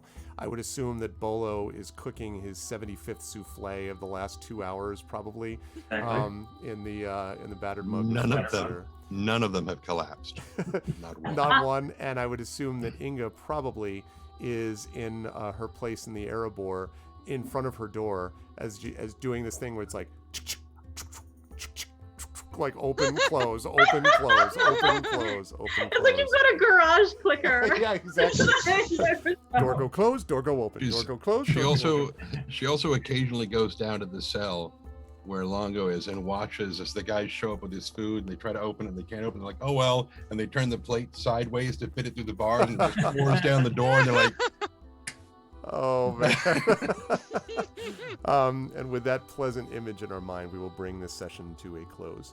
Also, the fellowship phase to a close, and I will tell the party they have not leveled. They don't level this time. There is a good chance they will level after the next time. But I will tell them that the adventure which we will begin next session is entitled Of Hammers and Anvils. And so you can expect to see, and I will also give you one other little bit of business, because I'm in a good mood about all this, which is that you are likely to meet someone quite famous in this next stage. So with all of that said, really Are we enjoyable. gonna meet Shadowfax? Yeah, exactly. How are you? Yeah, Lillimon's Lillimon's all meeting like Shadowfax, excited. being all big eyed. This is the Lillimon spin-off that we desire and wanted. You thought WandaVision Build the was cool. pony. Lillavision even is born even yet. better. But I always love these fellowship phases because I love getting a chance, because they're very freeform and I love seeing how people come up with stuff. And I did not expect, actually, the party was going to be as invested in making things better for Dale, which I think is great. Like, especially the stuff, the sort of people of Dale that don't get talked about. And I will be the first to admit that although I think Tolkien had actually a great deal of love that was not particularly classist in a lot of what he represented, the reality is that in his work, there isn't as much, it's high fantasy. There's a great deal of focus on the heroes and, that sort of thing, but not much focus on those who get sort of left behind or ignored. So it's been really nice to me to see that kind of focus, a little bit anyway, melded into this adventure. That's been fun to see. I will start with, as always, at the bottom of the column, and that is, of course, Amal. Some very good stuff from the river today, and you got, I think, some good stuff there in terms of things that you're going to want to work on and build, and healing corruption was a big thing, and you did get to do some narrative stuff that was cool. And hopefully that'll set you up nicely for adventures to come. How did you feel about today? Where would lovely folks see you next? Yeah, I really, really liked it. I really liked seeing how all our respective engagements with Dale in particular and with Brokenstone are going and stuff. I really like that. I'm very, very grateful for the charisma substitution at the end, but narratively speaking, I think that it makes sense not only just for her abilities and stuff, but that specifically that scene made sense to me in terms of, her extroversion, essentially, meaning that I think that it would take seeing somebody like Vig saying, oh my gosh, you're going to help us do this thing, to kind of help lighten this load for her. Right. That it's I wouldn't have done it otherwise without that encounter, honestly. So exactly, because I think it is less for her a matter of insight and more a matter of making an action happen in the world and stuff. So getting to see that made so much sense, and I really appreciate that.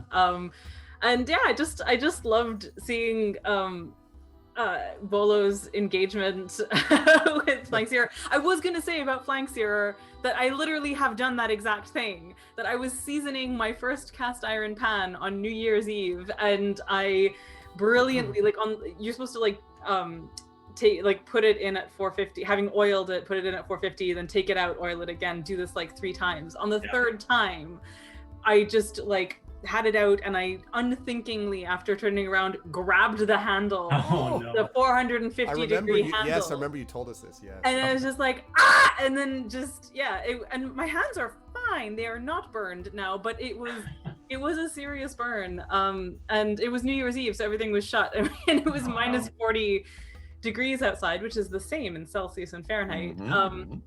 And it was just this amazing thing of going out to go to the pharmacy to get some ointment for it, and realizing that as soon as I stepped out into the minus 40 degree weather, my hand felt nice for about 5 seconds before the cold started seeping Stop in. at every snowbank and exactly. It's ridiculous.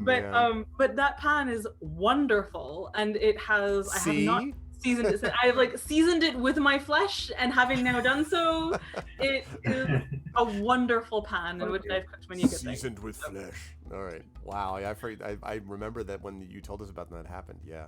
It was ridiculous, and it was very much a kind of begin as you mean to go on. I don't know. So in terms of where people can find me, why do I feel like I have something coming up that I have totally forgotten about? I mean, definitely here next session. But in the interim, you can find me on Twitter for my sins talking about baseball, probably. So at Tithenai, Tithenai, you can subscribe to my newsletter on Substack, which is amal.substack.com. And my website, which is undergoing an overhaul presently, is amalalmuhtar.com. That's basically it. And I mean, I have this book, which you can read if you like. It is a book that I love. And that is good. Actually, I saw has a Turkish edition now, which cool. Did I tell you, Tari? There's a German edition coming out as well. Ooh, very nice. Anyway, that's me. Good stuff. That's cool, Echo. I get that, man. Whenever you feel back up to it, it's no big deal. But thank you, Amal. Always a pleasure. Also, always a pleasure to have Terry with us again.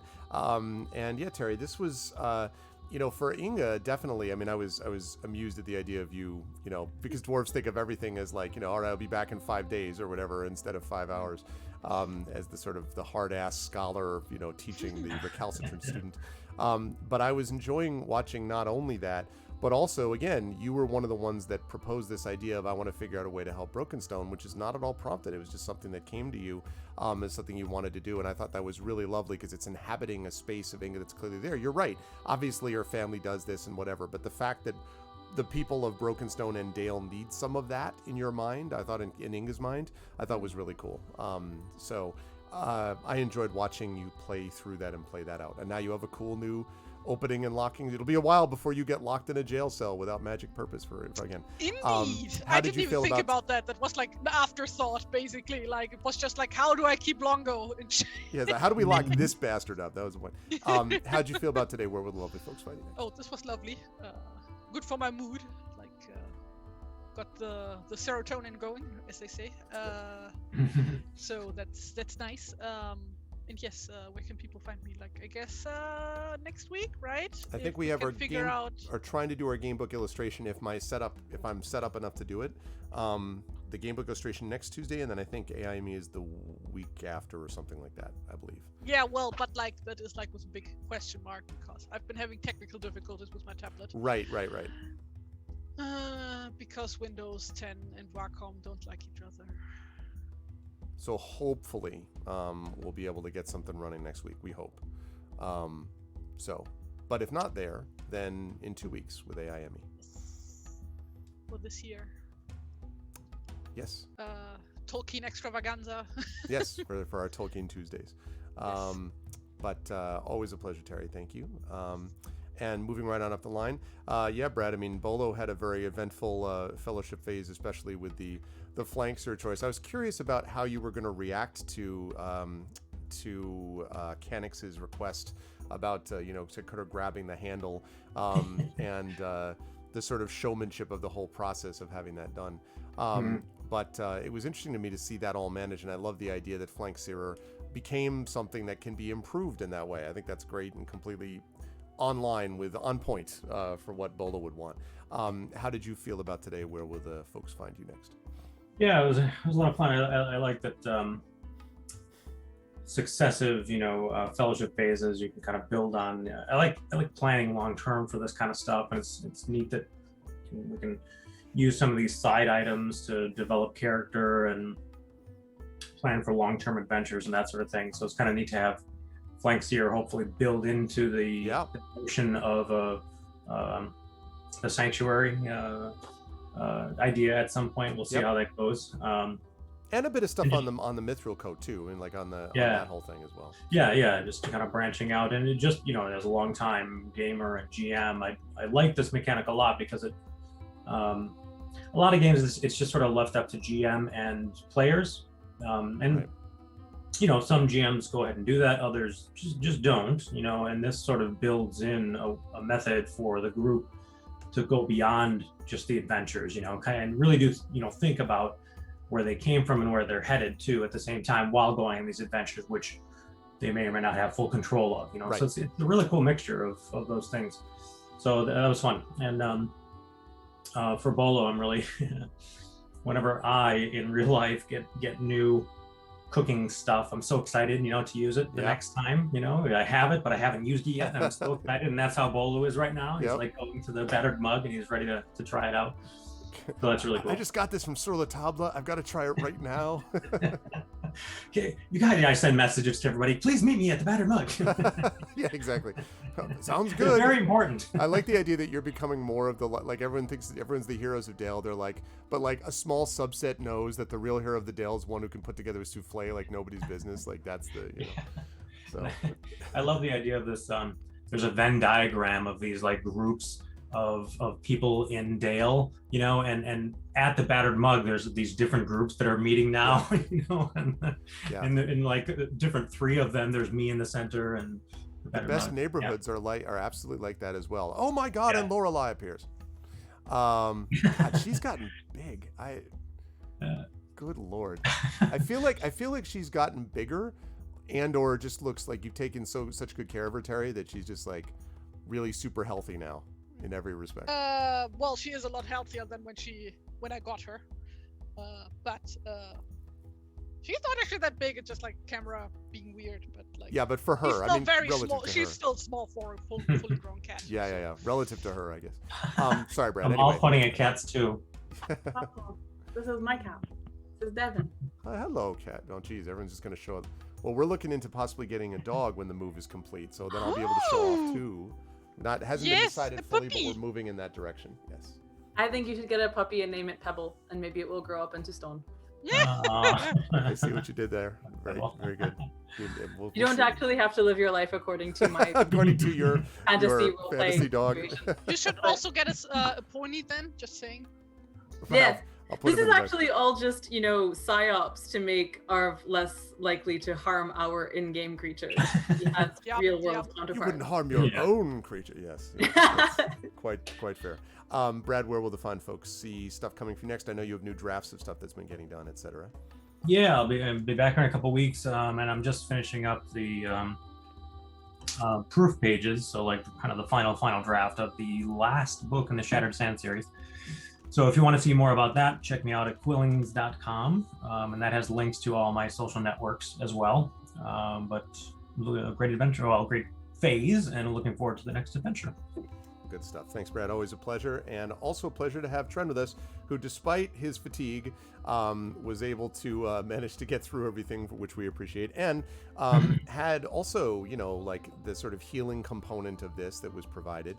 And also was able to do things like get some information about the overall, there's something going on with a larger conspiracy, but then also thinking, and then I was loving the debate about whether to do the expertise or the spirit bear, and whether we were going to ride a spirit bear and what was going to happen with the spirit bear. But anyway, how did you feel about today, Trent, and where will the lovely folks find you next?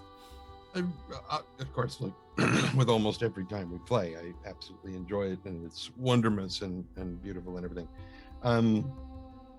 we all, each of us seems to have contributed some element to, you know, healing parts of Dale that get overlooked. And I think that in a lot of ways, not only did Bard not just save certain parts of Dale, he saved all of it, the whole thing, Yep. you know, and everything. So it makes sense that for him, you know, to lose sight of some entire section of the city that he risked his life to save doesn't make sense for him from a character standpoint. And I think for us, it's kind of the same sort of thing.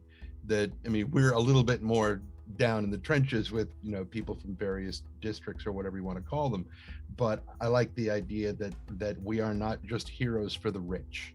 Right. You know, right. we're for the everyman. We are the Robin Hoods as well as the Sheriff whoever of the Nottingham's? Is that maybe the Disney version. Yeah, Anyway, Disney version. or at least he's funny. And it's Also, top Wolf, 30. which totally didn't help at all, did it? Oh no, not at all. Anyway, so where will people see me next? Here, actually, for Infinity and Beyond in about a week and a half.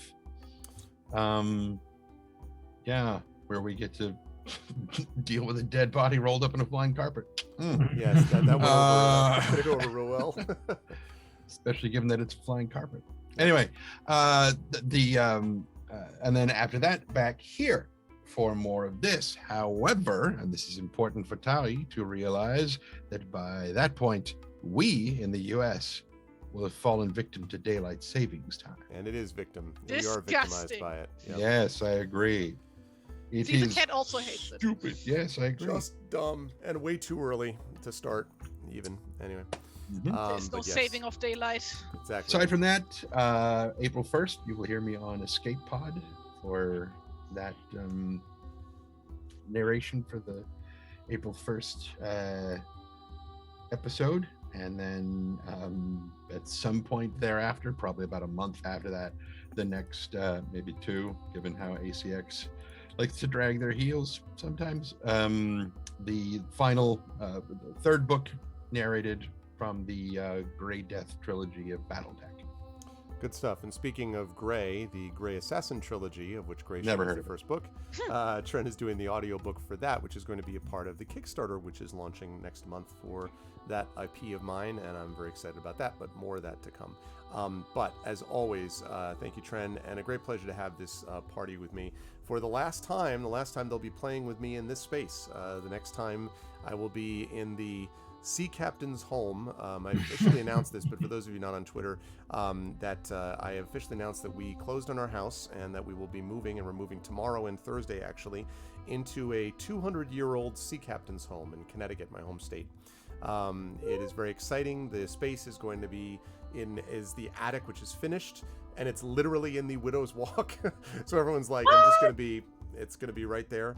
And yeah, I'm very excited about it. It's about like 3 times the size of this room that I'm in now, and I have only ever streamed from this room. I've been here for over 10 years. So we're moving. It's going to be more room for the kids, and I feel very good about the fact that we're moving into a place that is comfortable for everybody, that makes it possible for us to realistically look into the possibility of having a dog and so on. And yeah, it just feels right. So anyway, the next time you folks play with me, it will be there with me in that room. So I don't know if you're a Seth Meyers fan.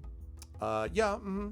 So when he was on that pandemic thing, he went to his parents, his stepdad's and stepmom's house, and he had a sea captain cameo that showed up because there was a picture of a painting of a sea captain in the background, and they animated him. Oh no! So he kept making commentary and stuff. Yeah. So I expect to have a sea captain commentary as we move forward. I have no doubt of it. Well, because people were just like, oh, you're making this mistake. You're going to be like the ghost of the captain. I'm like, you assume it's a hostile ghost. Like, if I have an awesome captain who's just like, let me inspire you. Here, you say you're doing a more literary Kickstarter? The power of captaincy compels you. Like, teach your children about history. Yeah, I think we should have Adventures of Middle Sea and just have a sort of Mediterranean inflected campaign. I love it. I actually, one of my dreams is when, as we're moving closer, as the pandemic is, beginning to hopefully begin to make its way towards starting to wind down. My hope is that I really would love to be able to, because it's a bigger place and I want to be able to have more people to come. So my dream would be to be able to have a couple things like, for example, this party, this group of players be able to come and actually do like a live session, like we were planning to do, in New Zealand before the world collapsed, and have folks do that in this place, in a 200-year-old dining room on my gaming table. I feel like that would be pretty cool. So I'm hoping that maybe we can arrange that when the time comes. But anyway, Dang it, Dragon Spear, we don't have rocks that old in America. Amateur lived in a home built with 1,300-year-old rock. Well, yeah, listen, I understand that everyone in Europe has got stuff, things, whatever. Aren't most rocks older than I should 1,500 years? If you read this brilliant book by Annalie Newitz, you will learn about Cahokia, which is a centuries-old indigenous settlement in the Midwest that is kind of redraws our ideas about what ancient cities and stuff look like in North America. And I highly recommend it. It is super brilliant. It also talks about 3 other cities, Çatalhöyük and in Turkey, and Pompeii, and what was the third one? Angkor Wat, I think. So yes, anyway, very cool book, 4 Lost Cities. Learn about Cahokia. It's amazing. Very cool. Very neat. I'm going to let these lovely folks go so I can get ready for my last stream in this room, which is happening over on GOG. So I will thank, as always, the amazing Czech we get some love for, the amazing Trendane Sparks, Brad Bollier, Terry Toons, and Amal Elmatar. Thank you all so much, everybody. And players, I will see you folks in various places soon. Bye for now. Bye. All right. That is going to do it there. That is going to do it for them. This was a lot of fun, as always, as it always is. Give me just one second here whilst I get that addressed and do that, and finally do that. There we go. Always lovely. Boy, oh boy, is that bright. Oh, see, the reason I've been avoiding this is because my... Okay, there we go. Whew. Is that my keyboard right here is currently... My computer desk is basically barely going to make it to the finish line. I have a new desk that's coming up to this house and is going to be set up tomorrow. And so that's on the way. And this old computer desk, which served me well, but it is definitely end of life. And so this place is now it's about to collapse on top of me. So, but anyway, it was a great pleasure to have them with me. And yeah, so this, folks, is going to be the last stream on this channel anyway that takes place in this room. I am going to do one more in about 20 minutes over on GOG with Mission Critical, but this is the last one on my channel. And so take a good look, take a good look at the place that you can see. This is going to be it the next time. You see, I need a keyboard. No, I don't need a keyboard. The keyboard is a brand new keyboard. This damn keyboard shelf thing is the thing that is breaking apart. But I have a new desk coming, so that'll be fine. I just need it to survive for about 24 more hours, basically. But anyway, so it's hey, what's up, Hillness? Yeah, it's this is the only place I ever streamed, So it's, other than like when I was on the road, I obviously streamed there with ARFBox. But in terms of my home base, this is it. And for years and years and years, those bookcases and then the gavels behind me and all that stuff sort of made up the place. And the cameras changed, and, I have changed. My hair is longer, pandemic hair, and all that. But